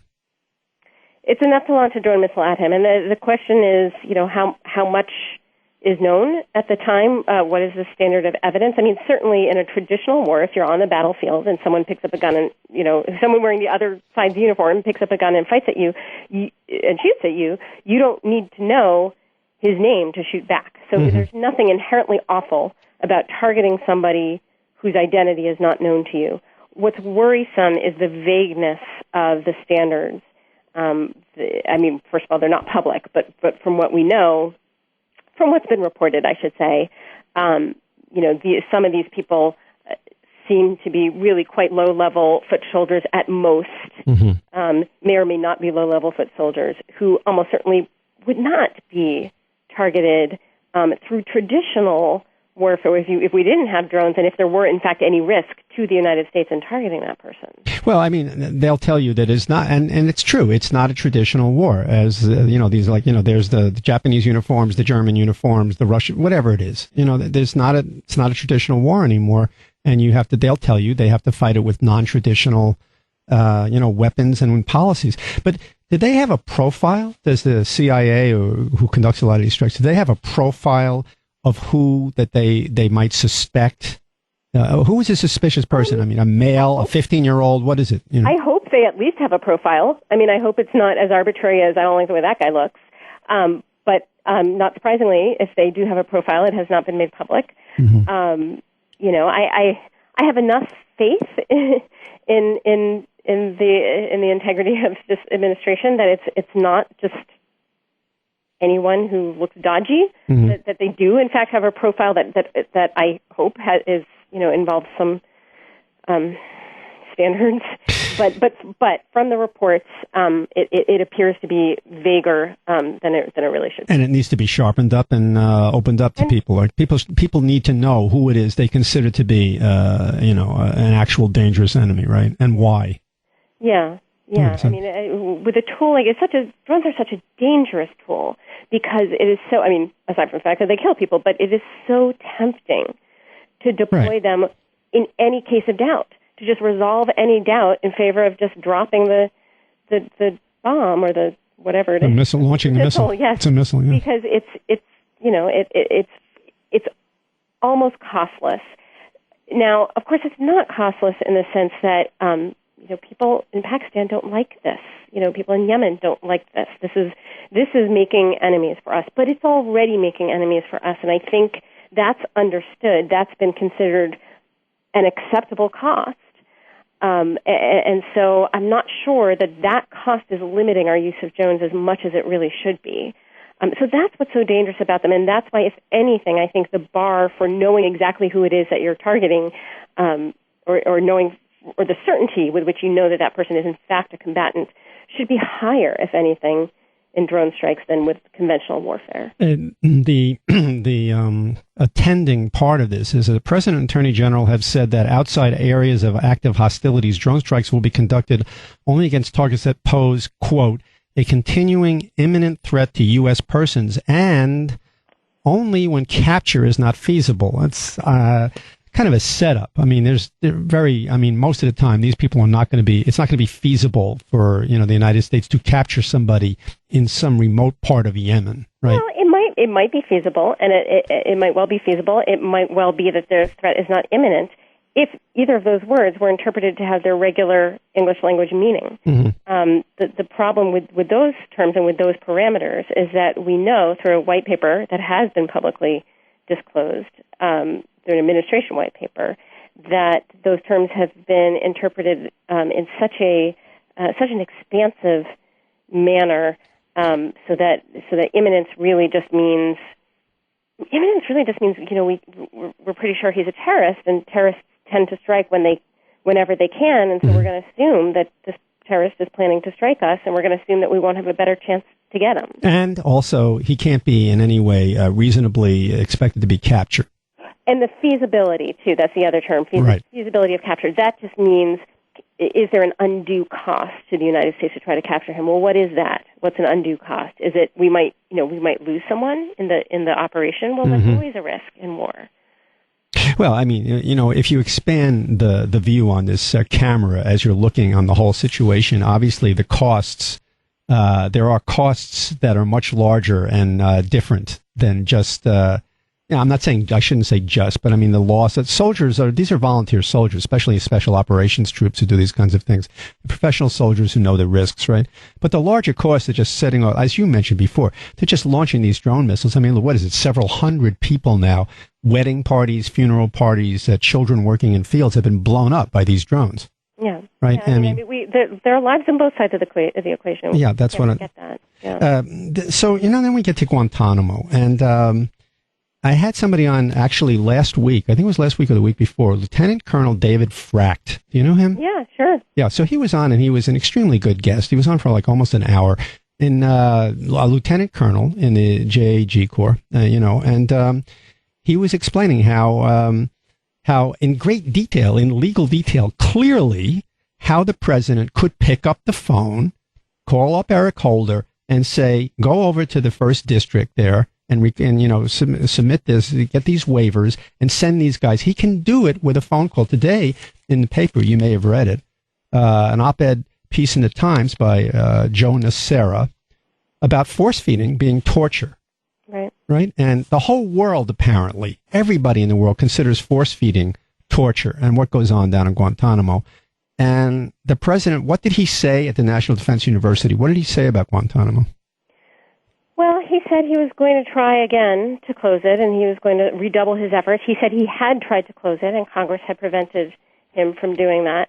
That's not entirely true, as you said. Congress certainly made it a lot harder, and I don't mean to take the blame off of Congress. But the president has had the authority, throughout the last year to sign these, or to the defense, the Secretary of Defense has had the ability to sign waivers.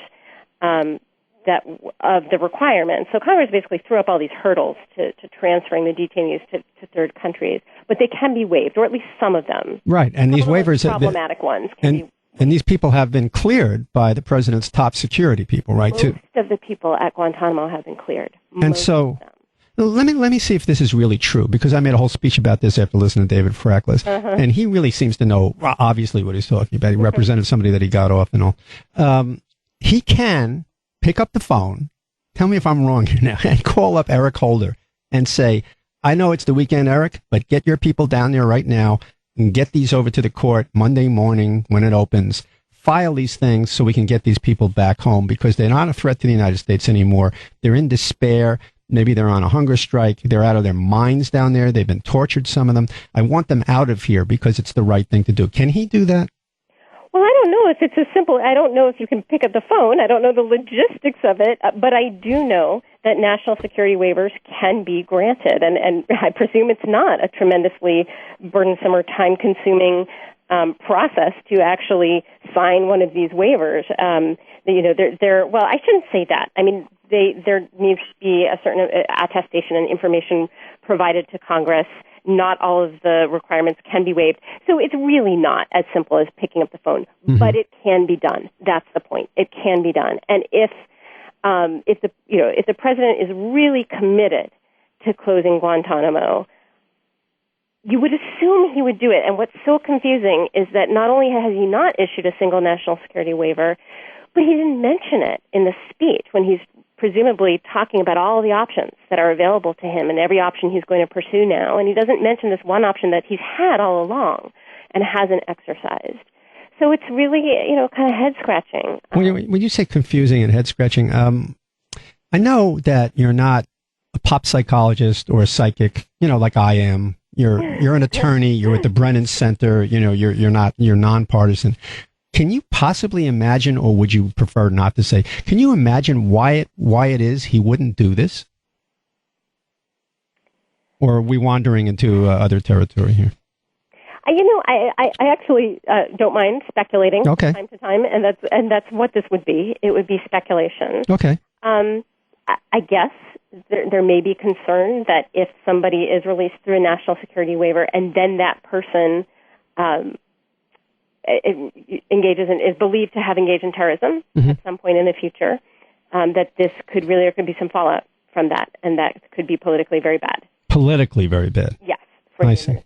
Okay, so that's something I can understand. And that if the president can actually convince Congress, as he said he's going to try to do, to drop these restrictions, then it's not all on his head, on the administration's head, if something like that were to happen. And yet the whole world sees this. The whole world is, I mean, you could be sitting, you could make $2 a year and still be sitting in a cafe in Cairo watching what's happening in Guantanamo, right? Or knowing. So the whole world is watching this outrageous behavior. That the whole world considers as torture. Every organization, the World Organization of Lawyers, I mean, whatever you can name, thinks at the UN, it's torture what's going on down there, which is interesting. I want to ask you this question. I don't want to keep you on too long, but the question is this. I guess what the world recognizes in various bodies in the UN and other places is that people have the right to starve themselves to death, and to interfere with that is torture? Well, people have the right to self-determination, and that means they have a right to refuse life-saving treatments of any kind. They don't have a right to be in most places. They don't have a right to be euthanized. They don't have a right to physician-assisted suicide in many places in this country. But they do have a right to refuse life-sustaining nourishment or treatment of any kind. And yes, I mean that's understood to be a fundamental right. So now in this case. The whole reason why they want to refuse that in the first place is because they're being held in indefinite captivity. And you talk about force feeding being torture. What else has been recognized as a form of torture is truly indefinite detention. And these people, and I want to mention that it's important because these people are not trying to kill themselves because they don't like Cuba, because they're in Guantanamo. They're killing themselves because they don't want to be, they've lost hope because they think they'll be detained forever. And in that regard, closing Guantanamo, in fact, makes no difference if people are going to continue to be detained indefinitely with no hope. And unfortunately, that's another area of the speech where the president said, oh yeah, we've got these 46 people who, we're not going to charge and we're not going to release. I'm sure we can figure out a way around that. That was kind of all he said.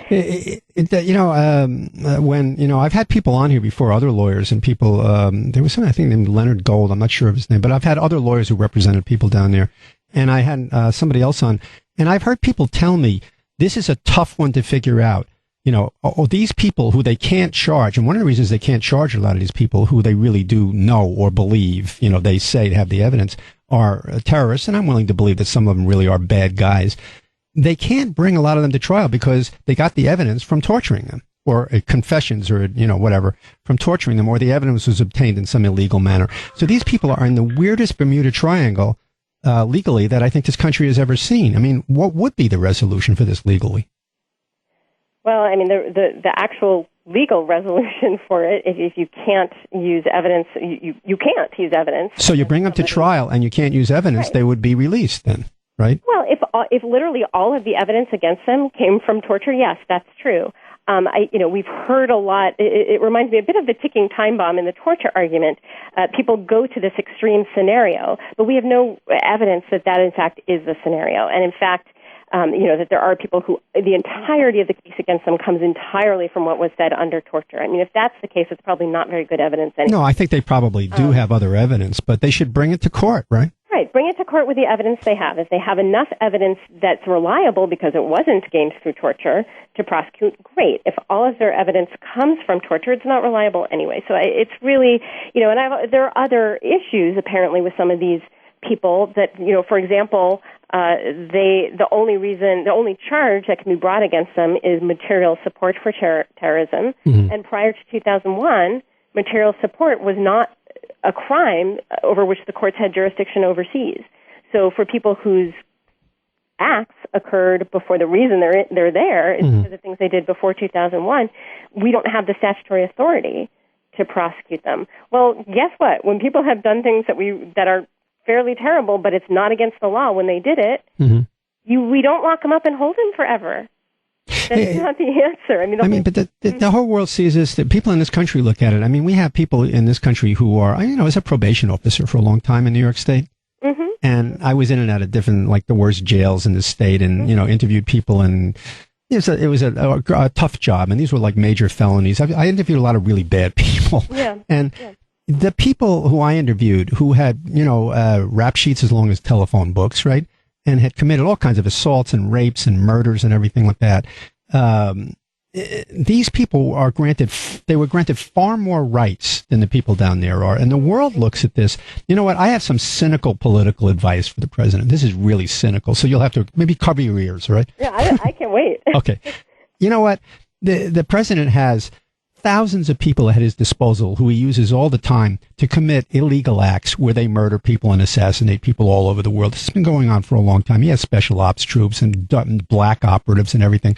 Bring these people to court. They're not convicted. Let them go. He can handle the problem in another way. Wow, that is cynical. Yes, isn't it? But the point is that he will look good, and the country will look like it has some dedication to democracy. Yeah, I can't say I'm in favor of that. I know, and I'm not suggesting it. I'm just trying to provoke something here. I know. And one of the things that's been said actually is that one of the reasons why this president is more reliant on drone strikes than the previous president was is because he doesn't want to detain any more people. He doesn't want to make the Guantanamo problem worse, so he kills people instead of detaining them.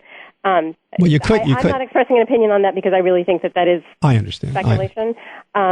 Doesn't mean it's not true, but doesn't mean it is either. Well, on the other hand, he could capture people who they believe are guilty of things and bring them to court.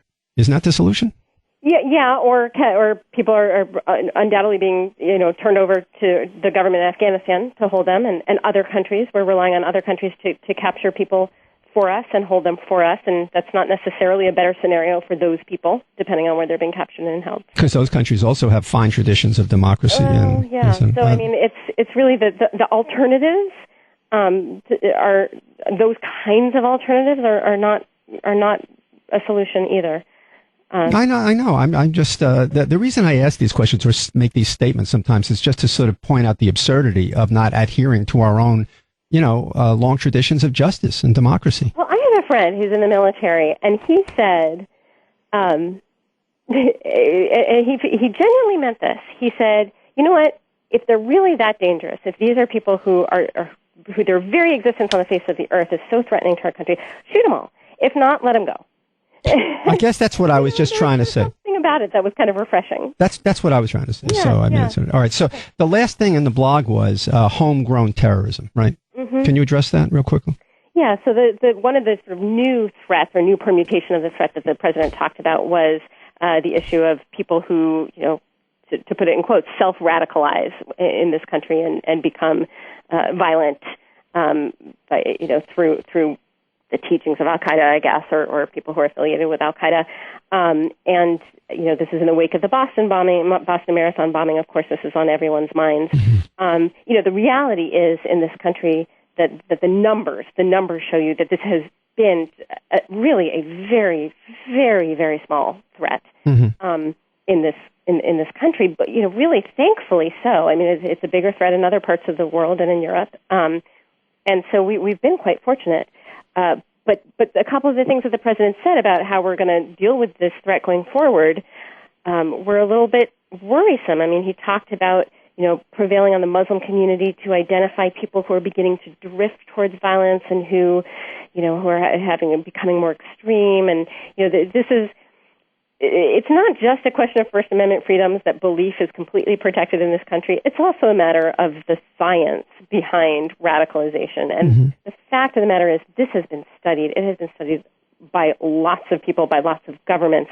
And there's no such thing as behavioral signs of drifting toward violence in terms of the kinds of markers that the government's talking about.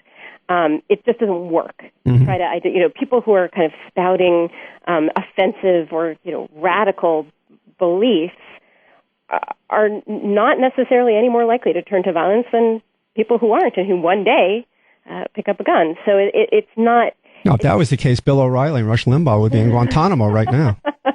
I mean, some of the things they say are literally violent. Yeah, no, it's true. It's true. So, it's not. It doesn't work.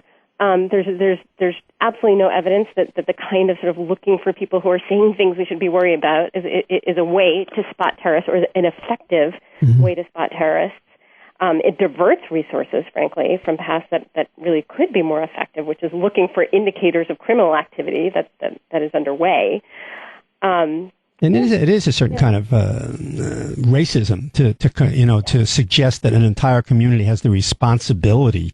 That's the other part of it. That's exactly what I was going to say. Is it basically says that Muslim Americans in this country are either terrorists or informants, and that is their role, is basically to spy on each other and tell the government when somebody is saying something that seems too extreme. And that's just not. This is not where we want to be going with all of this. And then there were also some hints in the speech that the president is considering expansions in the authority of law enforcement to engage in surveillance tools. And goodness knows, the surveillance authorities have never been so broad in this country as they are right now. No! Certainly, the ability, the combined ability and legal authority to collect the personal information of Americans, including law-abiding Americans, is just beyond anything we've ever seen. Well, these fusion centers are astounding. Yeah, they are, and just some of the abilities that we have by virtue of big data and the ability to collect and analyze big data. So I don't think the answer lies there either. So I'll let you go now. It's Elizabeth. You've been listening to Elizabeth Goitein from the Brennan Center for Justice. And where would people go online to learn more about this and to understand what their rights are and what's actually going on and what the Brennan Center is trying to do about it? Sure. I'd encourage them to go to BrennanCenter.org, and they can click on the Liberty and National Security Program tab. Okay, listen, I really appreciate you sticking around for that. I know I kept you on too long. But No, I enjoyed it. Thank you. Okay, thanks. Elizabeth Goitein. And Brennan Center, by the way, is BRENNAN, Brennan Center, and BrennanCenter.com. Also, this is named after... .org. .org. I'm sorry, yeah. That's right. Named after my favorite Supreme Court justice. Okay, thank you. Thanks. Okay, bye. All right, we did take a break, or we didn't? Okay, we're going to take a break. Anybody out there who's got some opinions about what the president said about national security policy, what's going on in Guantanamo, which is astoundingly awful and embarrassing for the United States, which claims it's a democracy and is fighting for democracy and treats these people this way. If you got any opinions about this, and I presume you do, call in. We're going to take a break. You can call during the break, and we'll put you right on after the break. 866-997-4748. 866-997-4748. And the first 10 people who call get the usual. Alex Bennett on Sirius XM Left. A 2-year-old boy is expected to survive after shooting himself with his father's gun over the weekend. The kid is 2 years old, but he was expected to live. The good Lord was looking after him. Yeah, and the good Lord was also looking after him when he took the guns, put it in his mouth, and pulled the trigger, I guess, huh? The Great American Broadcast. Alex Bennett. Mornings at 7 East, 4 West. On Sirius XM Left. 127. On MSNBC Weekends, Truth, Justice. Sirius XM Left. 127. Innovation. On MSNBC Weekends, Truth, Justice, and Ed. If you want to know something about me and about this show, I tell it like it is. Ed Schultz, the voice for the middle class, speaks out. Americans want a fair shake. Those folks that got bills on their kitchen table and can't quite figure out why it got like this, I want to be their voice. The Ed Show. Let's get to work. Every Saturday and Sunday at 5 p.m. Eastern on MSNBC. A stock market crash bigger than what happened in 2008 is headed our way. It will hit the economy deeper than anything we've ever seen. Our 27-year-old firm feels so strongly about this, we've just released an urgent video to warn investors. In case you're not familiar with our stock market research work, in late 2001, we told our clients to buy small-cap stocks. They doubled after we made that call. Throughout 2002, we urged investors to buy gold stocks, many of which tripled in price. In late 2007, we begged clients to get out of the market before it fell 40%. And in March of 2009, we started telling our customers to get back into small caps. The market has doubled since then.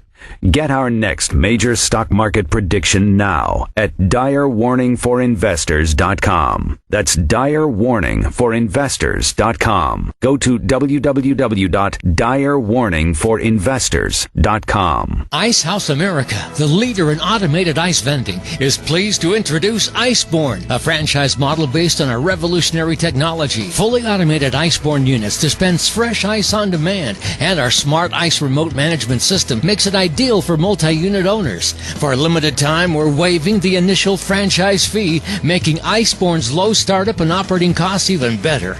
Learn more at www.ownicehouse.com. That's ownicehouse.com. The NBA Conference Finals are on Sirius XM. LeBron layup. He got it right at the buzzer. Stick that in your face. Every team's broadcast. Found an open man underneath. That's George for a layup. Home and away. Wait, to the rim. To the rim. Rocket right hand jab. Ice Wayne Wade. Happens here. George on top. Sends it into the lane. Hibbert right to the hoop. Dunked it. And it's all for the ring. Miami wins the NBA title. To hear every game of the NBA Conference Finals, go to SiriusXM.com/NBA schedule or listen on the SiriusXM app. Sirius XM Left 127. Responsibility. I would like to see Congress work together instead of separately. Expect more. Sirius XM Left 127. I'd like to see Congress work together instead of separately. Isn't that nice? And I would like to get $1 million in cash for my birthday, which, by the way, is June 16th. Thank you very much. For anybody out there who wants to send me a birthday card or, a brick of $100 bills, send it straight to Sirius. Give it to my attention. I'm sure I'll get it, even though I'm not here to pick it up right away. I'm sure they'll hold it for me. So, with all this secrecy, you cannot have democracy. I mean, this goes all the way back. There are quotes, right? Just go look at quotes by Thomas Jefferson or any one of the founders. I mean, anybody understands that when you have secrecy, you cannot have a democracy. Some things obviously have to be secret. They just have to be secret. But there is far too much that's secret now, and too much that's classified, too much protected. Journalists don't have the right to look into things, and government people are being sent to jail for 10 years for divulging some outrageous, unconstitutional behavior. There's far too much secrecy, and it's almost like a ratio. The level of secrecy goes up, the level of democracy goes down. One thing that a lot of people are paying attention to is, I'll read you the, you all read about this, right? The man killed by an FBI agent during questioning about his relationship with one of the Boston Marathon bombing suspects was unarmed when the agent shot him, law enforcement officials told the Washington Post. Now, people are wondering about this, right? Conspiracies, yes, maybe, no, right? What happened in Boston? Ibrahim Todashev, 27, was interrogated for hours on May 22nd in Orlando, Florida, regarding his connection with Tamerlan Tsarnaev, who died during a shootout with the police after the bombing in Boston. Law enforcement officials initially told ABC News that Todashev just went crazy, brandishing a knife and stabbing the FBI agent. Turns out that was a lie. An unnamed source contradicted that account, however, telling the Washington Post today that Todashev had no weapon. But Todashev did flip over a table and lunge at the FBI agent, the source said. The statement released by the FBI on Tuesday is scarce on details. The agent, listen to this now, the agent, 2 Massachusetts state police troopers, and other law enforcement personnel were interviewing an individual in connection with the Boston Marathon bombing investigation when a violent confrontation was initiated by the individual, that is the man that they killed. During the confrontation, the individual was killed, etc., and the agent sustained non-life-threatening injuries. The Bureau is, here we go, you want to say it together? Currently reviewing the shooting incident, according to the statement. Sources with direct knowledge of the case also told ABC News that Todashev was about to sign a statement confessing that he and Tamerlan Tsarnaev had been involved in the murder of 3 Massachusetts men in 2011. Police say that Todashev knew Tsarnaev, the older of the 2 bombing suspects, through their participation in mixed martial arts. CBS reported that authorities have no evidence linking, et cetera. How is it that 5 super well-trained, presumably perhaps even athletic, armed FBI agents and police officers were threatened by an unarmed man sitting down on a chair. Now, how do you figure that happened? And what do you think is actually going on there? Now, I'm not stoking a conspiracy, but how is it that this guy was not either restrained or able to make a fatal lunge at 5 trained armed police officers and FBI agents? It's ridiculous. Something is strange here. I'm just saying. Who do we have on the line? Matt from Michigan, you're on. Yeah, good evening, Mike. Yeah, I wish your guest would be asked to appear on some of the other shows on this channel, because what I continually hear from the bulk of the host is that the president wants to close Guantanamo, but he's prevented by the Republican Congress. Really? Is that what people are saying on this? People say that on this channel? Oh, repeatedly. And that's all. In other words, if it was up to him, they'd all be dealt with fairly, right? Well, I don't know how much you listen to this channel. Apparently, not that much. Well, actually, for the most part, I think that's probably a good thing. Your time is better spent other places, unfortunately. I don't want to say anything about my you understand? I'm not saying anything bad about my colleagues. I just don't tend to listen to that much talk radio. Well, I'm glad all the shows are on, but for the most part, I mean, they're just blowing the Democratic line, and that's how it goes. And they're particularly defensive about the president, but. Unfortunately, when you started to ask her exactly what the president's authority was in terms of closing Guantanamo, she didn't want to give a definitive answer or wasn't able to. So maybe there is some defense to this notion that the president is blocked by the Congress. Now, I don't believe that for 1 minute. She said that they do block him, and that's true. But she said that what my scenario was is that he could pick up the phone and tell Holder to go in Monday morning and get these waivers and ship these guys out. She says it's not as simple as it sounds. Actually, the guy I had on from the Judge Advocate General's course said it was as simple as it sounds. Oh, I heard part of that show. I guess that was 2 weeks ago or a week ago, but I didn't. I was probably out of my truck when that particular part came on. Well, I wish he'd get on the show or be invited to, but what I continually hear from a majority of the hosts on this channel is that the bad Republicans are keeping the president from closing Guantanamo, and he's tried to close Guantanamo, but it's sort of out of his hands. And that seems to be the official party line. I guess the bad Republicans also made the president grant authority for a $2 billion spying on American Center out in Iowa. Yeah, and they made him also, choose Penny Pritchard. Yeah, they put a gun to his head and choose one of the most rotten, nasty women in the whole country to be the Secretary of Commerce. They made him do it. Yeah, well, that's what the line is over and over again. One other thing, I'll let you go, Mike. Did you happen to notice that article on Alternate earlier in the week where 2 police officers, and I forget where it was, I think it was actually Florida, of course, tackled this black youth because he gave them a, quote, how was it phrased? A dehumanizing stare. A dehumanizing stare? It's an unarmed black youth, and they confronted him, something kind of analogous to the Trevor Martin case, but of course it didn't end so, tragically, but They saw this youth and it gave him a dehumanizing stare, and so they had to handcuff him and beat him up, basically, and the justification was he gave them a dehumanizing stare. Well, every day I'm looking at the internet or reading the newspaper, almost every day in this country, without exaggeration, the cops somewhere, either in schools or on the street or in some community somewhere, are tasing people. They're putting handcuffs on 7-year-olds in school. They are arresting people who were 12 years old for chewing gum and spitting in the corridors. Things are really out of control. And unfortunately, for the most part, the people they go, it's not just that they accept it. Often they cheer. I mean, there are very many cases where, like in Philadelphia, I think it was this year or the year before, they tased a guy that was an asshole and got in the stadium and ran around and made a clown of himself. But they tased him, and then everybody gave him like a standing ovation for tasing this person. And so there's really an attitude now where, on the part of the public, where they just want people to be beaten up. We don't need the trouble, just beat them up, tase them, lock them up, kill them if necessary, or whatever. So I think people have been watching too many video games. A huge segment of the public just embrace violence as a solution for anything. I think people are numb to the kind of violence the United States commits all over the place. It's a volunteer army, so there's no skin in the game for almost every American. And also, there's so many video games that tens of millions of people are playing all the time while flags are waving and people are having their heads blown off that people don't even understand that it's wrong. You know.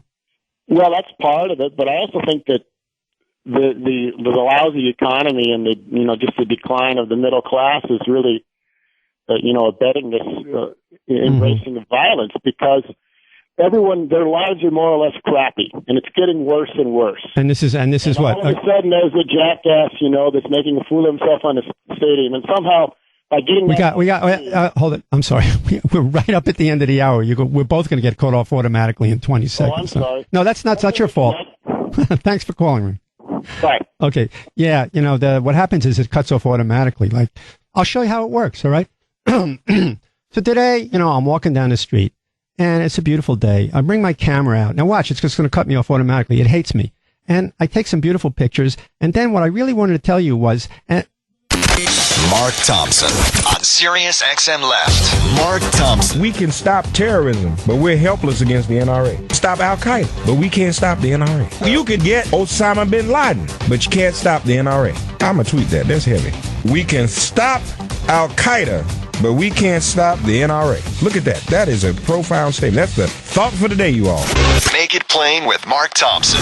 Weekdays at 6 p.m. East, 3 West on Sirius XM Left, 127. Now with the new Hopper from Dish, you can watch live TV on your laptop, tablet, or phone from anywhere. It's going to take more than that to impress these radio listeners. They've had radio anywhere forever. You can also access your DVR anywhere. Keep yapping. And Dish doesn't charge you more for it. Bingo! Only the Hopper lets you watch live and recorded TV anywhere without charging you more for it. Call Dish at 1-800-WATCH-TV today. Requires a broadband-connected Sling-enabled DVR. Monthly DVR and receiver fees and other restrictions apply. Call for details. Do you suffer from loud or disruptive snoring? Or are you always tired during the day, causing you to doze off or fall asleep? You may be at risk for sleep apnea, and this important announcement could change life for you and your family members forever. Millions of people who suffer from sleep apnea stop breathing during sleep, causing the brain and body to not get enough oxygen to function normally. Now, for only $195, you can test for sleep apnea in the comfort of your home, as well as get treatment to help you sleep better and live better. You can't afford to not know the truth about your sleep health. What you don't know could put your life in danger. So call Eye on My Sleep today to test for sleep apnea in the comfort of your home. It's convenient, it's FDA approved, and it's endorsed by the American Academy of Sleep Medicine. Call 1-800-875-8911. I called Eye on My Sleep and received a sleep test kit at my door the next day. I wore it overnight and got the results in 24 hours. And best of all, the price was 44% below the nearest competitor. And they were able to treat my sleep apnea too. Call today to test for sleep apnea in the comfort of your home. Call 800-875-8911. That's 800-875-8911. Hi, this is John Greenhut. If you can have a bright white smile in 5 minutes, would I get your attention? Power Swabs is clinically proven to whiten your teeth in 5 minutes. Power Swabs whitens teeth on average 2 shades in 5 minutes and 6 shades in 7 days. To try Power Swabs risk-free, call 1-800-964-0463. I guarantee your friends will love your movie star white smile. Try it risk-free, 1-800-964-0463. That's 1-800-964-0463.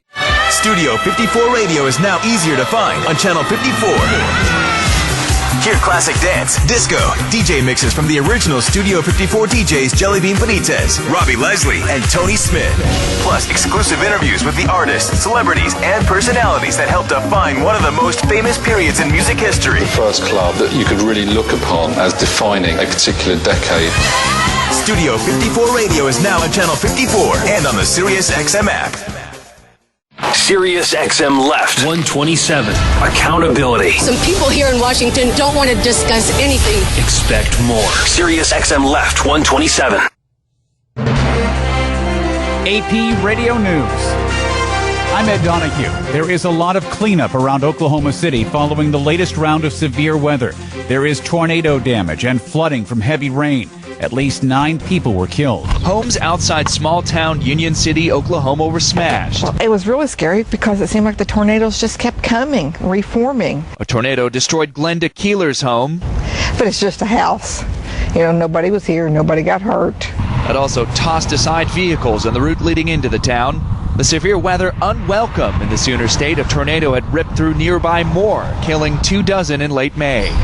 Water surges from a sinkhole on the east side of Oklahoma City. Flooding added to the damage already caused by tornadoes. John Moe in Oklahoma City. John Hart at the Storm Prediction Center says the risk of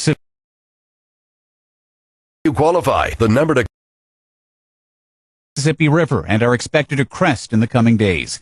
Jean Stapleton has died. She more than held her own, starring with Carol O'Connor in the 70s sitcom All in the Family. Last night I done maybe the dumbest thing in my whole life.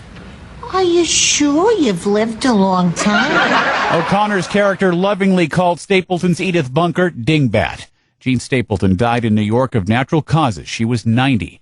NATO says 3 of its service members and 1 civilian working with the international coalition in Afghanistan have been killed in 3 separate attacks. 3 people are being treated in Italy for a new respiratory virus. All 3 are reported to be in good condition and were treated in isolation. The virus is related to SARS, which killed about 800 people in a global epidemic in 2003. This is AP Radio News.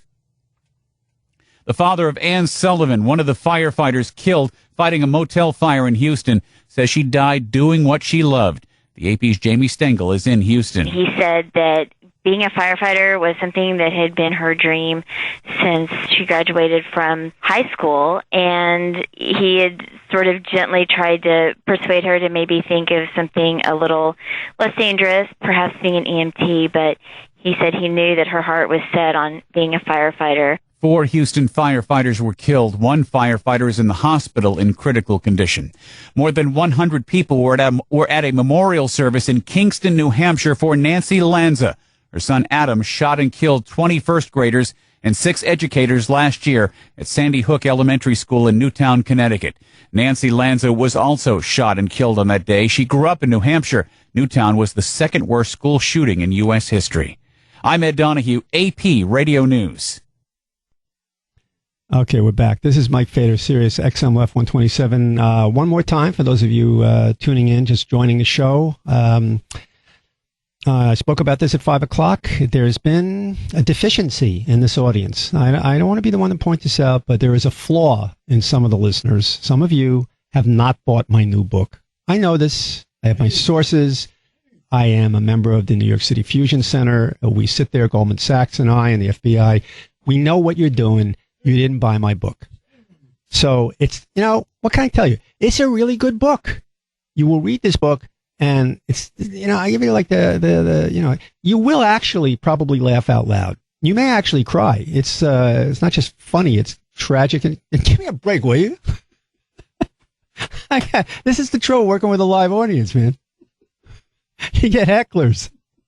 So anyhow, it's a good book. It really is. They're good stories.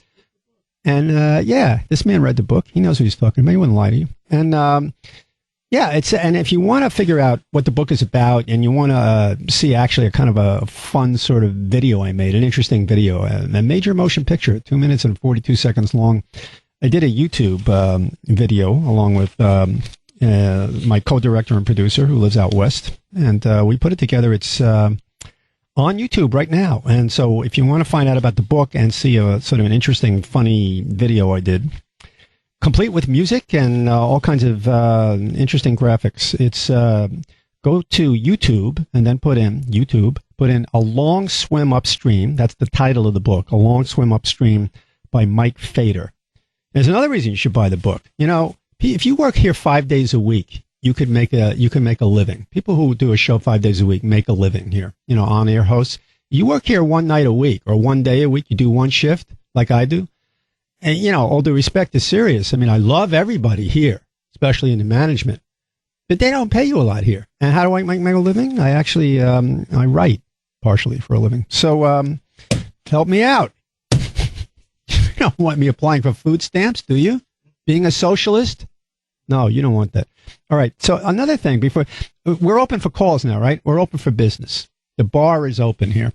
It's 866-997-4748. We talked about a lot of stuff, tonight. Talked about fracking, about pipelines, alternative energy. We talked about, got some really good calls from people in Canada. I'm sorry about the guy who got cut off. If you're listening, You can always call me back. I know you were nervous calling on the air, but I appreciate the information you gave us. And I do like hearing from people from Canada about this particular issue. So anybody wants to call about these, and then we talked about all this national security stuff, about closing Guantanamo, drone strikes, all these kinds of things. Anything you want to talk about, anything economic, anything political, anything that catches your interest, give us a call, 866-997-4748. One thing before, we got a couple of calls, one thing before we put you all on the air is that a couple of times here, and somebody asked me a question before, your colleagues, they said, other people, other hosts on Sirius Left have this attitude, that attitude. And I said, well, I really don't know because I don't listen. Truth is, I really don't listen to talk radio. Now, that may sound actually stupid or hypocritical or funny considering I'm on talk radio. But no, think about it. If you're spending all week long reading the paper, every word in the paper, including the business section and everything else, all the politics, if you read whole books like I do every week and have guests on and read dozens of articles and prepare for a show and write a political blog like I do, it's called Occupied Territory. It's on Facebook if you want to check this out. I put a new article in there every day, Occupied Territory on Facebook. So I do all this stuff all week long. I'm drenched in it. I don't want to hear anymore. I don't want to hear it. And also, noise bothers me. And most people, I guess including myself, talk very loud. They yell and scream. They argue. They're aggressive when they're on talk radio. I don't like it. When I'm at home, I put music on, and I like it to be very quiet. And I could never stand talk radio. Even my friend Lynn, who I love more than anybody, I would listen to her once in a while, but Lynn could give you a headache. Lynn didn't even need a microphone to reach you in Iowa. and when they put a microphone in front of her, she didn't even know it was there, so she screamed. Everybody on talk radio yells all the time, and the ones that don't, there are people who are quieter, like on this station, Tom Hartman, Mark Thompson, quieter gentlemen, right? Still, this constant flow of talk and back and forth and adversarial and more information. I, take a break when I'm not on the air from this because I spend all week long preparing for it and reading things and reading books. I'm reading a book now, for instance, on the Boxer Rebellion in China in 1900. This scholarly study of the various political and military forces at work in 1900 in China. I like reading this stuff. I love history books, and I like historical novels, too. So I'm filled with this stuff. So if it sounds ridiculous or wrong for me to say I don't listen to my own colleagues, that's all I can tell you. I mean, I really, I don't really listen to talk radio much, except I hear clips, from various places. And there are certain people I like and certain people I don't. But I don't like noise. I don't like screaming and yelling. And that's what I do. I go back to my apartment, or I walk around in the park near where I live, and I take it easy. Who do we have on the line? Eric from Ithaca, New York. Listen, where is everybody? Anybody out there? Did you want to call up? Give us a call, 866-997-4748. I do think, by the way, before we put Eric on, and here's another big issue. I was talking before about energy and alternative energy. There's two sides to all of this stuff. We need to reduce all the fracking for the oil and the gas because of all the reasons that we discussed earlier. But Americans use too much energy, and that's a tricky, complicated thing.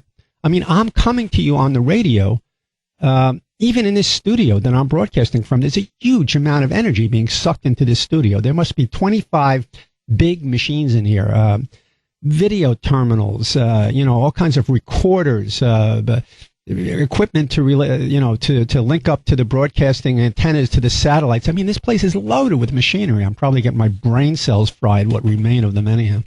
And TVs in here. I mean, this place is loaded with stuff that sucks up energy. There's 50 studios in this place, right? Not just this is a big one, but there's a lot of studios here. I mean, we live in a place that's entirely based on sucking up huge amounts of energy. How much of this is necessary? Maybe even this show. I don't know. Maybe even Sirius Talk Radio. Do we really need it? I need the paycheck, whatever there is, but no, you need it, right? I need it. Yeah, I know.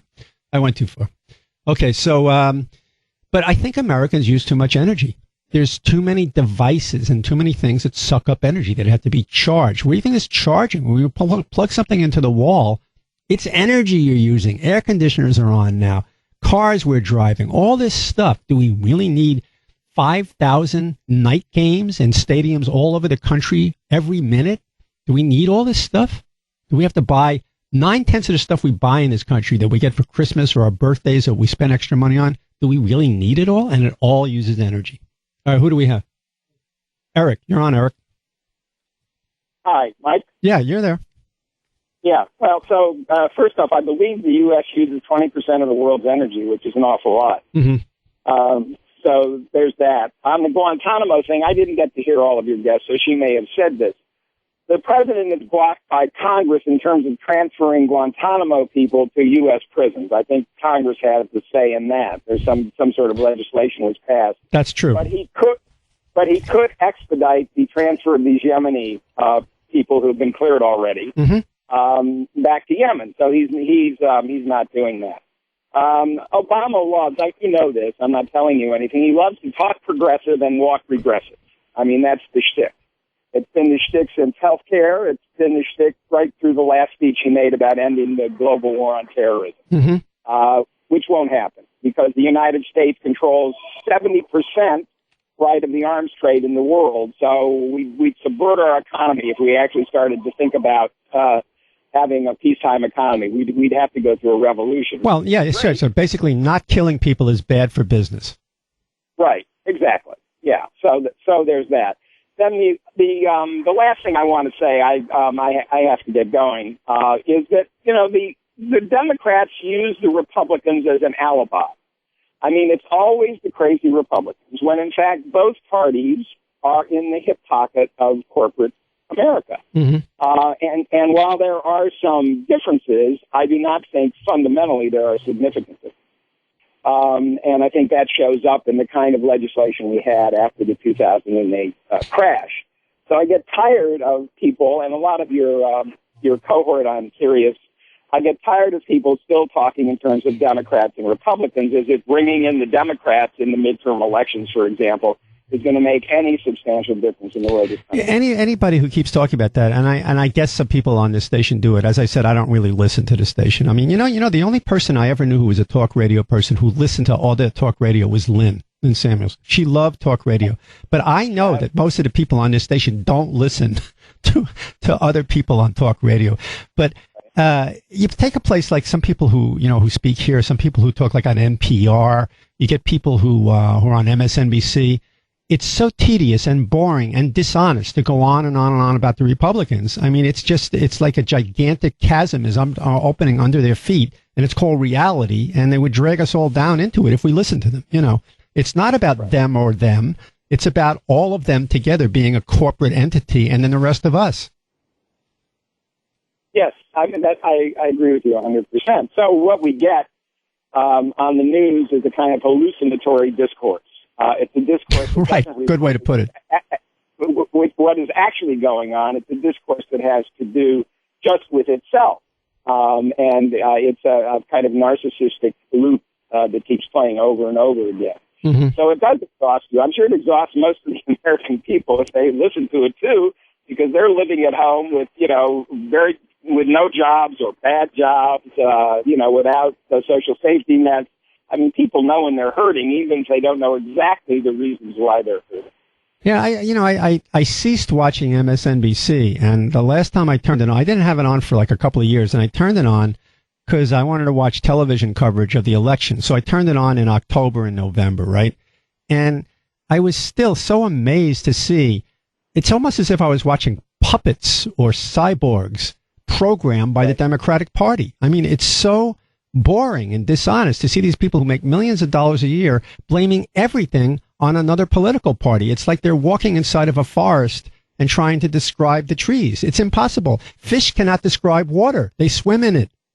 Right. These people are just basically Democratic Party television. And it's embarrassing. I mean, they're intelligent people, but they're caught up in this strange trance. Anyhow, you pointed that out. So. Yeah. Absolutely. Anyway, that's what I wanted to say. I listen to. I don't even listen to TV news of any kind. I stopped doing that. No, I don't do it. Aside from reading a lot of stuff, online, and I look at obviously the New York Times and get. I look at Haaretz. I look at the Guardian to get sort of world news. But I listen to Democracy Now. Which that's always a good show. Yeah, that's a good show, and I listen to you when I can catch you on the weekend. And other than that, I will tell you that most of these guys on Sirius, well-meaning people and intelligent enough people, they're still living in this Democratic Republican discourse, as if that's telling us anything about what's going on in the world. People should be. I mean, they should. Maybe they should have a new channel. I mean, if they wanted to, they can make me program director of a brand new channel on Sirius called, Left or Real Left Radio. The real, the real left. That's because I know plenty of people who would fit into that category who aren't mainstream, and they would do good radio and interesting radio. I mean, I give Greg Palast the regular show, that kind of thing. Well, Mark Thompson, who I used to listen to more regularly than I do now, used to have on Black Agenda Report. Oh, Glenn Ford, he's the best. Ford, yeah, they were great, and they slowly but surely they've cut their time down. They used to be on at least once a week, and it's very hard to find them on there anymore. Oh, really? I didn't know that. I thought because I like Glenn. I was substituting for Mark Thompson once, and I had Glenn on because he was a regular guest, and I was sitting in, so he was on that day. And we started off with a big argument, and then wound up having a really great conversation. He's terrific, Glenn Ford. Black Agenda Report. Everybody should go to Black Agenda Report online if you really want to, and sign up for their updates. It's a terrific place. Yes, I agree. So it would be great if there was a Real Left channel and they let you run it. Black Agenda Report should have a show. Oh, I agree. 5 days a week show for 2 hours. I would do it. And then I know other people too. Danny Schechter, Greg Palast. I could tell you, I could run it down right now. There would be an alternative to what left radio is here. And we could have it on Sirius and call it Radical Radio. Right. Yeah, I like Real Left, by the way, but because that sort of implicitly, says that certain people who are calling themselves progressive are, let's say, not progressive. Mm-hmm. They're just Democrats with good hearts. That's just the way I would. Well, check out my website because there's a little portal there to a radio station which might fit your description. That's all I can tell you right now. Okay, I will do that. Well, anyway, thanks for being on the air. Yeah, and thanks for calling. Oh, my pleasure. Really. Take care. Okay. Who do we have? Jim in Louisiana. You're on, Jim. Yeah. As far as the station goes, Sirius Left, I think it does a pretty good job. Mm-hmm. Got Mike Malloy, what's his name, in the world at 6 o'clock in the morning. Bill Press? They're pretty, huh? Is it Bill Press or who? No, not Bill Press. Comes on. He's only on an hour, and then they got what's his name? Is it Alex Bennett? Yeah. Alex Bennett. Alex Bennett. They're pretty left, and they have the other people. And they're, like you say, I can see where some of them almost seem to be Democratic parties. Well, I don't want to, I definitely shy away from criticizing my colleagues. First of all, I don't listen to them that much. And secondly, I will tell you that the two favorite broadcasters of my listeners when I get emails and calls are Tom Hartman and Mike Malloy. Yeah. So my point is, they're just expressing, the way I look at it, maybe I'm being too... I'm pretty happy with it because I can see your point where everything could be hardcore left, mm-hmm. and that would be great. But you have differing points of view. No, that's all right. Yeah. But I can understand it. But so I'm, if I don't want to listen to it, and sometimes I get some points out of it, but I tend to, like I say, go along with Mike Malloy and Alex Bennett and you and what's his name, who's on Sunday. Dave Marsh. Dave Marsh. Yeah, Dave Marsh. And so I can't complain. Maybe it's just because I take into consideration what radio and TV is otherwise, because everything else is just, Yeah, so basically we're the lesser of two evils. Yeah. So I'm glad to be part of that. Yeah. So all right, good. All right. All right. Well, I'll let you go. All right. Thanks for calling. Who do we have now? We don't have any callers? I can't believe that. They hung up. Unbelievable. All right. So anybody wants to call. Meanwhile, we'll take a break. If you're not calling me, then I'm not even going to talk. We're going to sell you something then. That's what you get. Sell them. Tom Hartman on Sirius XM Left. Tom Hartman. Coming up next on the Tom Hartman program, we'll have all the latest news and information from Wall Street to Main Street, everything you need to know to win the water cooler wars, plus more stimulating talk radio, Viagra for your brain with no stiff thinking, and the best of the rest of the news, along with your calls right here on the Tom Hartman program, occupying the media 3 hours a day, 5 days a week for We the People. The Tom Hartman Show, 3 p.m. East, noon West, on Sirius XM Left, 127. It's coming. Nature's forces are rising. And what happens next will change. Sirius X. The rest of the news, along with your calls, right here on the Tom Hartman program, occupying the media 3 hours a day, 5 days a week for We the People. The Tom Hartman Show, 3 p.m. East, noon West, on Sirius XM Left, 127. It's coming. Nature's forces are rising. And what happens next will change the world. A Weather Channel original series reveals the weather's role in history's greatest events. It's important to look at all the factors, including the weather. Untold stories of survival. Epic battles between man and the weather that changed the world. Premiering Sunday, June 9th at 9 Eastern, only on the Weather Channel. History, weather permitting. Homeowners, are you struggling with your mortgage, behind on your payments, worried about foreclosure? We can help you avoid foreclosure with a loan modification program. We're loan mitigation experts and can work with your lender to stop foreclosure, reduce your payments, lower your interest rates, and perhaps even reduce your loan. We work with all lenders nationwide. With over 20 years of experience, we know what your lender needs to modify your loan. So give us a call and let's talk it over. It's time to make a fresh start and get back to a happy, comfortable life without worry. Don't let your lender take your home. Call us at 1-800-532-8099 right now and let one of our friendly counselors tell you how we can help you mitigate your mortgage and stop your lender from foreclosing. There's no pressure or obligation. So call now and let us tell you how we can give you the help you need to save your home. That's 1-800-532-8099. 1-800-532-8099. Call now. If Dad hasn't already spelled it out for you this Father's Day, he wants new golf gear.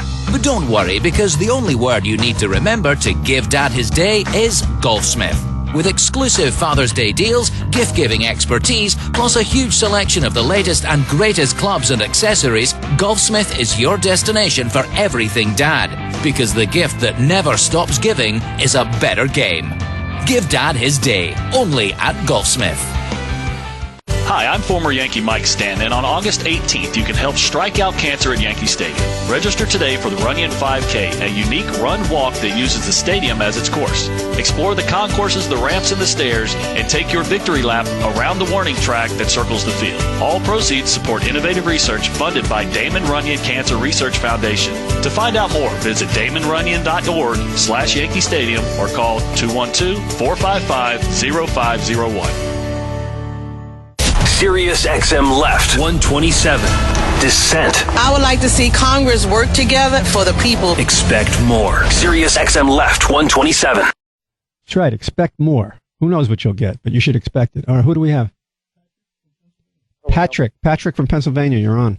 Yes, I just wanted to comment briefly about the young man who was killed in custody by officers. I hope it's not off topic, but I've been trained in Taekwondo for 7 years. I have a black belt, and I've trained with U.S. Marshals in my class. I'm 5'6", 150 pounds, and I'm 60 years old. I got to tell you, no unarmed man is a threat to anyone who's been trained in any degree of personal combat. At any kind of level of proficiency, and certainly police officers and FBI, U.S. Marshals, and people of that ilk have that level of training. So when I heard that young man had been killed in custody, I thought, geez, even if he has a knife, I'm not all that threatened by someone who has a knife. Again, with the training and so forth. And I've trained with these people. So I looked at that askance and thought, geez, someone really needs to look into that. Well, I'm glad you brought that up. But also some of the questions are pretty clear. I mean, after all, they arrest somebody, the FBI, other officers, he's surrounded by these people. First of all, why is it that he has a knife in the first place, that he should have been searched by even a rookie? Secondly, why isn't he not restrained in a way that he can't jump up and knock things over? as I said, even if he does, it's just simply that's absurd. It's just out of control. So I'm just speaking with someone I think has some degree of authority on the issue, and I just not all black belts are right wing conservatives. Well, I understand. But the question, I'm glad you brought it up. But then the question, obviously, that comes up is why did this happen? Why did such a ridiculous thing happen? You got to ask, what are they covering up? Well, exactly, and God knows how it's going to play out. And I'm sitting out here wondering, who's next. I mean, I have a child. You never know. Somebody gets pulled over for something silly, and they're in some kind of custody. It's their word against them. But the facts don't. Facts are wonderful things, and they're very dispositive. And the simple fact that you have an unarmed individual or lightly armed individual, that speaks volumes right there. So that's really all I wanted to say. All right, good. I'm glad you called. Thank you. All right, thank you, sir. Bye. Who do we have? Judy from Colorado. You're on. Yes. Hi. Hiya.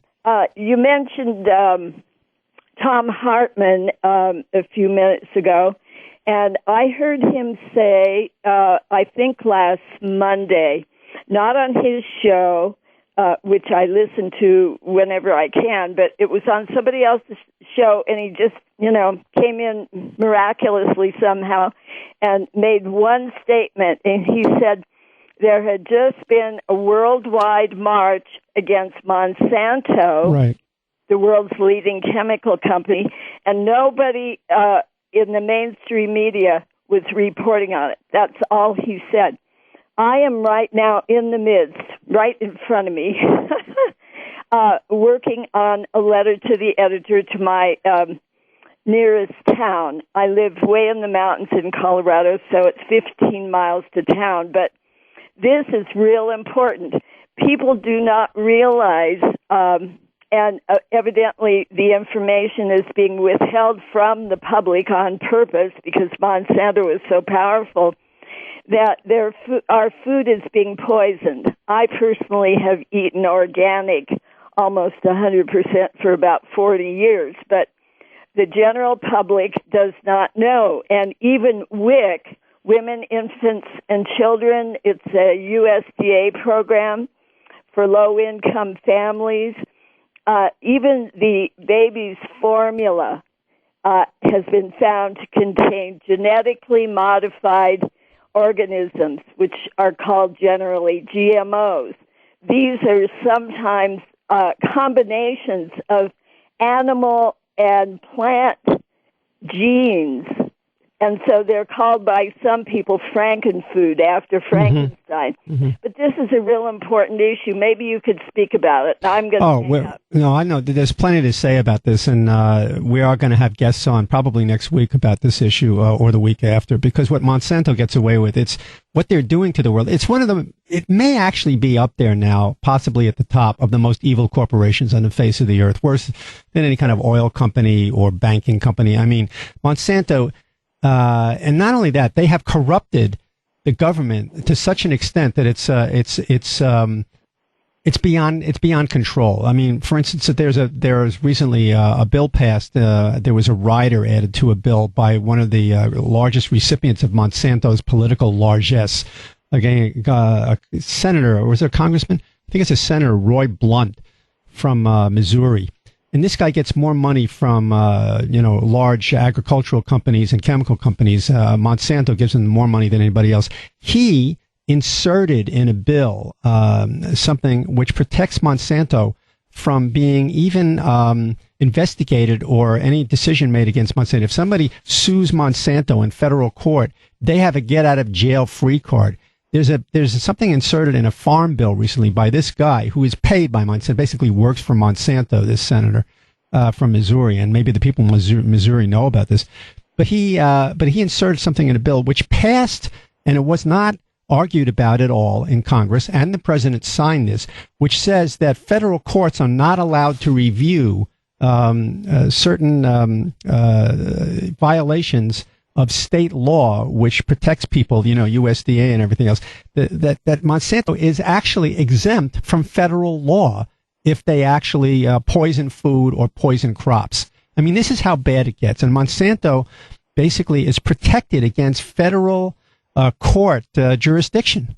I mean, it's astounding. It's unconstitutional. This company is so big and so worldwide, and they actually also inserted something else in a bill recently, which Bernie Sanders was going on the floor of the Senate about. Monsanto inserted something else in a bill. When I say Monsanto, one of their hired congressmen or senators inserted this in a bill, that state law cannot protect people. In other words, in Vermont, where Bernie Sanders comes from, they passed a law saying that they're going to have labeling of food that is genetically modified food. And a lot of stuff is now. Almost anything with corn in it, a lot of milk, a lot of things are genetically modified. And Monsanto inserted in a federal bill, which got signed by the president into law, that states are not allowed to have labeling of GMO foods. Well, I read that Monsanto has threatened to sue the state of Vermont if the bill is passed. That's right. That is trying to protect the human beings who live in Vermont. That's how powerful. That's how powerful they are. Yeah. Well, thank you very much for bringing this up, and I will make a point to listen to your program. When are you on? I don't always catch you. It's on Saturdays from 5 to 8 p.m. Eastern Time. And are you two? I think it might be 2 hours. Is it Mountain Time? Yeah, 2 hours. So so it would be 3 to 6 your time. 3 to 5. Oh, 3 to 6. Yeah. Yeah, okay, on Saturdays. Thank you very much, Mike. I love your program. Thanks, Judy. Thanks for calling. Thank you. Okay, who do we have? Jimmy from Woodstock. You're on. Hey, Mike. It's Rudy again. How's Fanny doing? She's great, and Okay. she'll get on for a minute after I get done on the Monsanto subject. But I just wanted to say Glenn Ford on Black Agenda the guy is brilliant. Oh, he really is. He's terrific. Absolutely brilliant. And now he is on the radio, by the way. And you want to get in touch with me? I'll tell you where he is on the radio. How do I get in touch with you?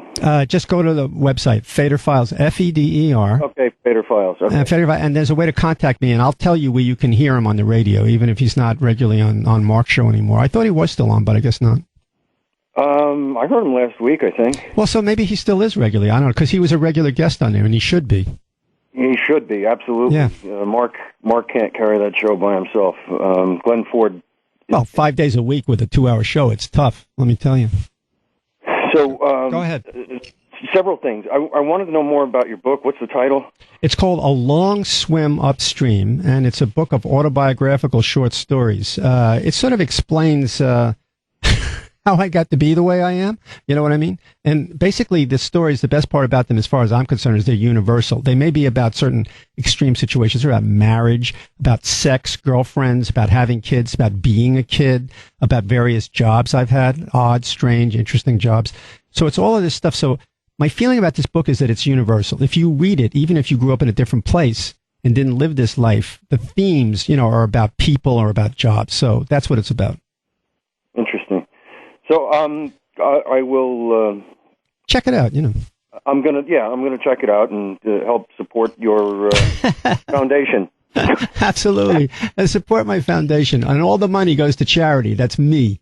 Go ahead. Yeah, right. The other thing was regarding Monsanto being one of the most dangerous corporations. Well, in addition to that, you've got Google, and knowledge is power, and they have so much knowledge about everybody, and they let it go. There are no handcuffs or no restraints on Google. I noticed that some European governments sue Google once in a while for doing things that are out of. In other words, Google goes all around the world taking pictures of everything for Google Maps and all that kind of stuff. There are some countries that forbid them now to do it. Yeah, but they can go into your computer files, and it's like if I'm taking pictures, Google sends me a note saying, "Oh, well, you have taken 24 pictures, and we can send them to your text mates." Do you understand what I'm saying? If you're on Google Plus, I don't know. All I know is that they're telling me that they have my pictures. The point is that they know everything you do, and they can probably get anything out of your computer anytime they want. And my point again is Google, knowledge is power, and Monsanto, food and water as power. It's scary. It's very scary. It is. But, it is. Fanny, speaking of Monsanto, Fanny wanted to talk. Yeah, go ahead. Put her on. She's from Peru. Yeah, okay. So she's got something interesting to say, I think. All right. Turn off the radio. You got to turn off the radio in the background. Okay, turn off the radio, Jimmy. Yeah, Jimmy, turn off the radio. For God's sake already. Turn it off. I have, you know what? I have a couple of things I have to say very, very quickly. And then you can talk about it. About Monsanto. Mm-hmm. You know, I come from South America. I come from Peru. And I don't know if you heard that Monsanto wasn't able to get into Peru because Peru has very, it has one of the best vegetables and, fruits and everything. The soil is perfect there.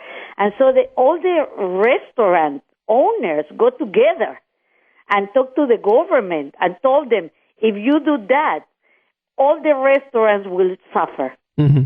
And so they didn't allow to bring the GMO plants to Peru. Well, actually, that happened in Japan, too. I just read that the government of Japan is now forbidding certain genetically modified seeds from Monsanto. The whole government of Japan refuses to allow these seeds into their country. Right, but the thing in Peru is that the restaurant owners got together and told the government, don't do it, because it will ruin, Peru has they are very well known for having very, good food, in the restaurants. And so they said, don't do it because you will ruin the name that Peru has for food. Who is the president of Peru? Right now we have a very Peruvian guy. He's Ollanta Humala. Uh-huh. Mm-hmm. And he, he got elected, very, very, very on the left. Mm-hmm. But now he turned to the right. Oh, really? Yeah, because the forces are much stronger in the right. So he's having a lot. It's all about money. But, after we had the Japanese president there, that he was really awful. He made a lot of treaties in which people were coming and, having minings all over Peru. Right, the Canadians and the Americans and the Chinese. And so they are destroying a lot of lakes, and they are destroying, the land in the mountains, and it's terrible. And I don't know if he can do really anything, because these are, contracts that were made, beforehand. Mm-hmm. And the other thing I wanted to say, I really appreciate, I don't know how you make your show, that you don't have any ads, but I listen to this radio a lot, and there are two people, Tom Harman and Ed Schultz in the daytime, that sometimes I listen to them, and they have a lot of advertisement. I don't. Hello? The reason I don't have a lot of ads is they assume that, I have a smaller audience, so they don't have as many ads. That's the truth of it. Oh, I see. But the problem is that when they choose their ads, they don't choose really who is bringing the ads to them. And so, suddenly I noticed that they have an ad for this company that's called Soda Stream. Whoa. I have no idea. I have no idea what ads come on. I have them turned off in the studio because I don't even want to know. That's part of the deal I make. To be on the radio, it's serious. It's a commercial radio station, so I know. I've been on non-commercial radio stations. I didn't have to worry about that. But I am not, what can I do about it? That's who supports the station. So, Right. I mean, but, I don't want to censor you. If you have something to say, go ahead and say it, Oh, no, that's about the commercials that you do, which is, Soda Stream. Soda Stream is really made in the occupied territories of Palestine. And it's well known all over the country that, we should boycott that produce because it's, it's an apartheid issue. And, it really annoys me when, these people that are talking so much for this country to be on the right, that they are so much in the wrong when they are doing their advertising. Well, all I can tell you about the ads on here is that Sirius XM is a business. It's a corporate it's a business, and they're in business. No, they're in business to make money, and they will take it. They'll take the ads where they can get them, and that's what happens. I just turn them off because I don't feel like hearing them. But who knows what's on here? Right, but there are some ads that I don't care. There are certain ads that they're okay. A lot of the ads. But this one especially really, really bother me. And, I have called them and let them know, and I hope that they, turn them off. But I think that that's very important, because if you are doing ads for the wrong reasons, then whatever you are saying is, it doesn't have any meaning anymore. No, I understand. I mean, you watch MSNBC and you see them get on talk about, totally. The evil oil companies, and then right away you see an ad for British Petroleum. It makes it all very strange. Right. Anyhow, listen, I got to move on to the next call. Okay. Thank you very much. Okay, Fanny. Oh, thank you. Okay. Anybody there? Randy from Ohio. You want to join, Randy? Call up here. Be the first one on your block to be on the show. Go ahead. Yeah, you said one of your favorite Supreme Court justices was... William Brennan. Absolutely. Yeah, who else? I'm just curious. I think, let's see. Let me go down the list. Thurgood Marshall. Definitely one of my favorites. Let's see. William Douglas. Absolutely. Okay. And let's see. Earl Warren was pretty good as a Chief Justice. I could give you a few more, but those are my main guys. Okay. Well, how about Hugo Black? Not bad. Not bad in some areas. Okay. Yeah. Okay, that's what I wanted to know. No, him too, absolutely. I throw him into, I can't remember all of them, but those ones I mentioned, and Hugo Black, in most places, there was one or two places I remember in areas where he wasn't so good as far as I was concerned. But when it came to the civil rights, stuff like that was a little, it's interesting. And the Pentagon Papers. Oh, yeah, absolutely. But guys like William Brennan stuck to the First Amendment better than anybody there ever was. That's why it's called the Brennan Center for Justice. This guy was, he believed in the Constitution. He believed in the Bill of Rights more than any other justice I ever saw. And his opinions were brilliant. And I was personally involved in an opinion that he wrote once in a sort of a way. There was, I used to be on a radio station, which was a nonprofit, very left-wing radio station called WBAI in New York. And it's part of something called the Pacifica Foundation, which is where Democracy Now! Started at BAI, that kind of thing. Very left-wing, no commercials, very important radio station once upon a time. Now it's, basically sort of dead in the water for various reasons. But in 1970... I'm sorry, go ahead. In college, I did a paper on New York Times versus Sullivan. Oh, absolutely. Yeah, sure. And before that, just his appearance, I always thought he was a lightweight. But my view of him changed after doing research. Brennan was the best.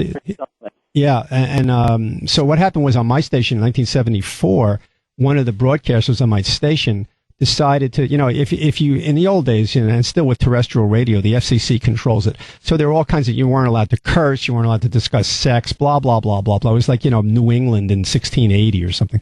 So this guy gets on and decides to play George Carlin's routine, 7 words you can't say on television, and broke every rule that the FCC had, cursing, words, and everything. So there was some right-wing organization where some guy claimed he was driving with his car when his 12-year-old was in a car. It was on a Saturday afternoon, and I know the guy who put this on the air. He did it on purpose, right? And he's driving with his son, and he was a religious Catholic, and he was appalled to hear this shocking language coming over the radio. He was outraged that his son was exposed to this or whatever. And he sued, his organization sued, they complained to the FCC. The FCC sues the Pacifica Foundation and wanted to take their license away, especially WBAI. And this case went all the way to the Supreme Court. And basically the Pacifica Foundation lost, and it was reaffirmed that certain words can't be said, curse words or whatever, during certain periods of the day. However, point being, the dissent, Justice Brennan's dissent in the FCC versus Pacifica, and you can look it up online, is one of the most brilliant summations and one of the most moving interpretations of why there needs to be a First Amendment that I've ever seen. I mean, he was a hero to people who believe in the First Amendment, the Brennan, Justice William Brennan. Anyhow. Okay, thank you. Okay, bye. Yeah, at Sullivan too, absolutely. Another case. Anybody left? No? Okay, so, yeah, as far as this issue of consuming energy, and, I say this because I'm as guilty as anybody else. Today we had a guy come over because I turned on the air conditioner the other day. Where do I live? I live in a huge apartment building, which is sort of an old one. And my building is kind of mixed. The neighborhood. There's some very rich people live in it, and they came in recently in the last few years because it got to be a fancy neighborhood. But I'm one of the old people who lives in the building, right? We've been there for like 20, 25 years. And, it's sort of a middle-class building at most. But now there's some rich people who have moved in because it's the place to be, my neighborhood. But and the rents went way up because there's no level on them anymore. And it's about 10, 12 years ago, they built a gigantic condo building behind where I live. I live in the back of the building.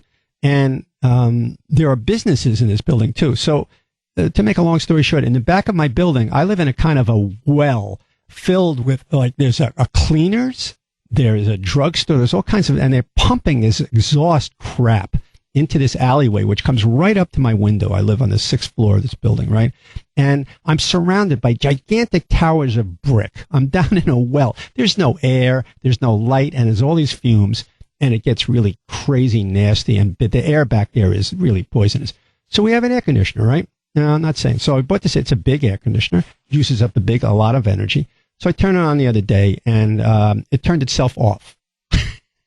After 5 minutes after I turned it on, it decided to turn itself off. Called a repairman. He came today. He's got to order a new part. Blah, blah, blah. I have a TV, which I watch, and I watch, I like to watch sports. I like to watch old movies. I have a computer that I do all my work on. A lot of it has to do with this show. I just got finished, writing this book. We have a refrigerator. We have a microwave. Like every other American, or most other Americans, who are not literally poor, I have all this stuff. We have all this. We don't have a car, but many people have cars. We use a tremendous amount of energy in this country. You ask me, I'll say I need all this stuff. Ask any one of you, right? You'll tell me, yeah, I need all this stuff. I don't know. All I'm saying is there's a lot of things that go on in this country and a lot of sucking up of energy that goes on, which is unnecessary. A lot of my neighbors, for instance, have 2 houses. They have so much money, they have 2 houses. One of them sits idle. They only go there on the weekends. But still, things are perking and boiling all the time. They have this huge SUV. I have one. The people next door to me have a ton of money. They have a country house. They have an SUV, which they drive up to the country.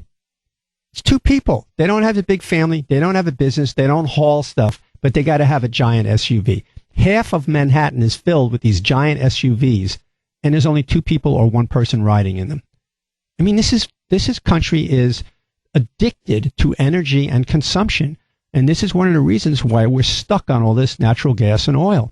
It works on both sides of the issue, and I'm just raising this because I'm as guilty as anybody else. Who do we have?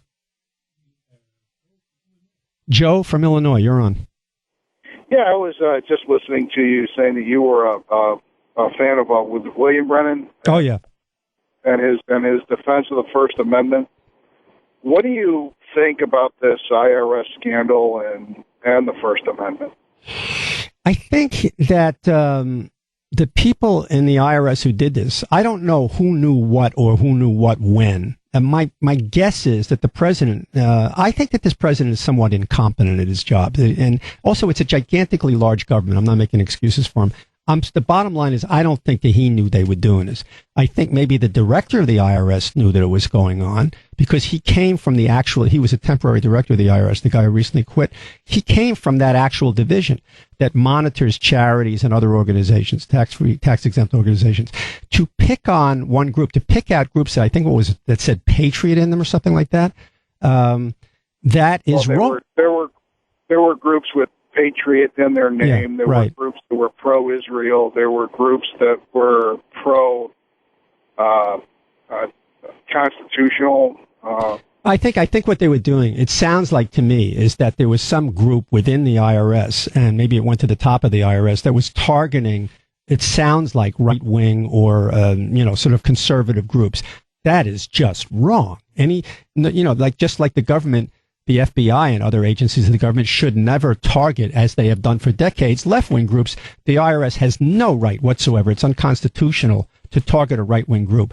The real problem here, though, is because of Citizens United, a lot of essentially right-wing groups and political action committees are not responsible to anybody anymore. And very right-wing people like the Koch brothers and others pour money into what are political groups, but declare themselves non-profit organizations. They shouldn't get away with this. Can't you just say the same thing about leftist organizations? I mean, George Soros has been funding multiple leftist organizations, Media Matters, MoveOn.org, for years under 501c3 and 501(c)(4) as well. I mean, if you look at... I don't think, yes, you know what? I'm willing to agree with you. I don't think that any group that is a political group should be tax exempt, no matter what side they're on. That may be, but at the present time, it's total. My meaning, it's total BS that they went over after conservative groups. I'm sorry, BS. You mean it was wrong for them to do that, right? Pardon? You're saying it was wrong for them to do it, right? Oh, definitely. Yeah, well, I agree with you, but I think the deeper, wider issue is that no political group in this country should be tax exempt. They shouldn't get away with disguising themselves as that they're a charity or a nonprofit organization. I would think, but I think the biggest issue is, the 501c4 is one thing. Yeah. Things like Karl Rove, okay, fine. You want to spend money on an election, fine. Go ahead and do it. We allow 501c5s to do that, which are basically basic unions. Mm-hmm. Problem I have is 501c3s like Media Matters and MoveOn.org, where where people who give money to those organizations get a tax exemption. Well, I agree with you. George Soros can give money to Media Matters or MoveOn.org and deduct it from his taxes. First of all, I'm very glad that he does give them money, because I think those are terrific organizations. Secondly, they should not get a tax exemption, no more than should any church ever. Like, there's no synagogue, church, or mosque in this country that should ever get a tax exemption. If you want to do that, then you should pay your taxes. Who should? Who should what? Get a tax exemption? Who should get the Red Cross, for instance. Okay. Yeah. So the Red Cross and who else? Well, any organization that is dedicated to helping people who are in dire need without any I'm sorry? The Sierra Club? Yeah. Okay, why the Sierra Club and not True the Vote, which is helping people not to have voter manipulation? I think any organization which is dedicated to help a large group of Americans, or any particular, I'm sorry, did you want to make a speech or did you want to have a conversation? No, conversation. Who would make that decision? So, in other words, I don't get to finish what I'm saying. You're asking me yet another question. Oh, thank you very much. I really appreciate that. That's very nice of you. So I think any organization like the Sierra Club's main goal and dedicated goal, in fact, it says in their bylaws that their goal is to preserve the wildlife and the natural inheritance of the American country, water, air, wildlife. Sure, give them a tax exemption. The Red Cross is there to preserve people's lives and to rescue people in case of danger. Give them a tax exemption. But any political group that's got one narrow issue that wants to elect one kind of candidate, no. So does the Sierra Club make any political contributions or make any political statements vis-a-vis Republican Democrats? The Sierra Club is bipartisan, and they will oppose anybody, including, for instance, the Obama administration. If the Obama administration is thinking of or letting its Bureau of Land Management give federal land as leases to oil and gas companies and mining companies, if they think that that's harming the environment, which is their goal, is to save the environment, they will go after anybody who's harming the environment. Yes, they are nonpartisan, not bipartisan. They are nonpartisan. Give them a tax exemption because they don't favor one side or the other. Okay, what about Friends of Coal that are there to try to save the coal industry and save coal jobs in West Virginia? Well, they're trying to save coal jobs. Yeah. So basically, Friends of Coal are friends of the coal industry. Okay, and then the coal industry employs coal miners.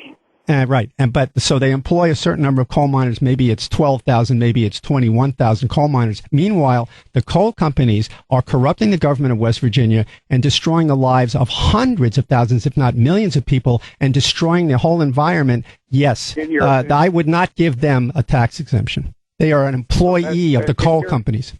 In your opinion, you are saying that people who do not agree with your view of the world should not get tax exemptions. No, I'm saying that people do agree with your view of the world should. No, I think you heard me completely wrong, but that's okay.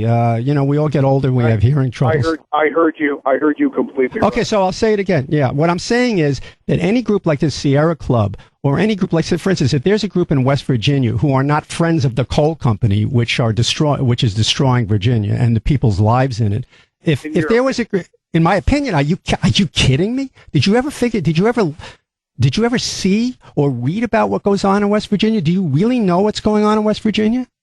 Actually, my wife does business in West Virginia, and they just closed down, and they lost 50 jobs in West Virginia because the coal industry is being shut down by the federal government. Good. I'm glad it's being shut down by the federal government. Sometimes a small number of